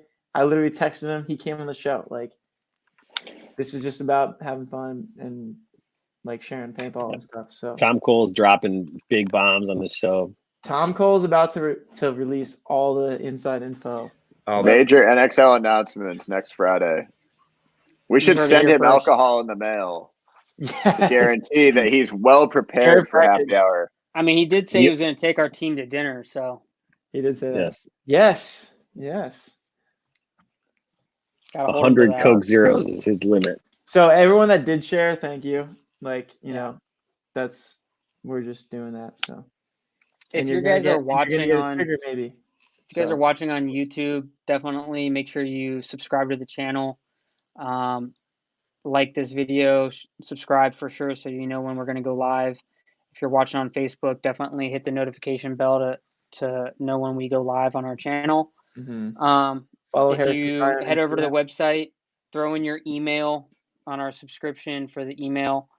We don't send out anything unless it's literally important information for you to know, whether it's a product dropping, restocking something, or letting you know that we're doing a show or something cool. So the emails are good. I'm on the list and I'm like, oh, this is sweet. I'm in it. Yeah, exactly. Get on the email list. Okay. Harrison's not going to pull a knife on you. Hey, someone wants shout out to all of our sponsors. Someone wants Nikki Cuba on the show, guys. Yeah, we for sure can get Nikki. I'm just saying that if we have 1 million viewers, then we're gonna have everyone on the show. We're gonna have Donald Trump on the show if we have 1 million viewers. So that's cool. Let's do that. Todd Martinez, he wants to be on the show. Sponsors: Planet Eclipse, Powerhouse, Push Paintball, ProShar. Who else we got in there? We got First Form coming in this year. Nike Paintball. Nike. What else? What else we got? We got Bunker King with the new loaders. I definitely want to get Planet Eclipse Jason on here and see if you can talk about the loader. And we got a lot of stuff coming from Push, so stay tuned. We definitely should line up our sponsors to come on the show just so we can Powerhouse. Let's get the Powerhouse guys. I know they have headphones, so they're good. 100%. They're live chat ready. Live chat ready. We'll definitely bring in Carl and Jeff, and we'll have them tell us head to toe everything about those regs. Because from Ninja to Powerhouse, Chris was already on. Whole story. Yeah, people ask me about those regs, and I'm like, look, guys, I'm not like a doctor. They make I air just- go through the thing. Yeah, I just put the tank in there, and it makes the gun shoot awesome, and then it's good. I You want to shoot know the about people. like, right? You want to know about like the pressures and this and that. Like it just works, right? So these guys will explain like top to bottom why it's the sweetest. And All right, so Tom Cole first hour, Schreiber and Carl second hour next week. You can bank on it. yeah, Friday night. We can split it up too, for sure. So we can if make. Tom doesn't show, he's scared. Can't handle Well, I'll it. make all. I'll just make the announcements for him.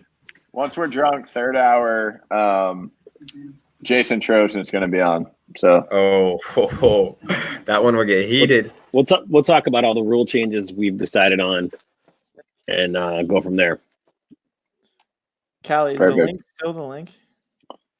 What's that? Sloviak's Nick's in the lobby. there are Oh, team yeah, exclusives coming. Sloviak's here. Put him Robert. All right. on. We got 5 more minutes. Put Sloviak on. He's We not have in. 5 more minutes. I'm There gonna run are- though, boys. I gotta make some dinner. Much love, Yeah, I'm everyone. bouncing too. All right, guys. Thanks again. Love you guys. See ya. Thank you. Let's go Peace in the again. Middle East. All right. Nick's coming on next week.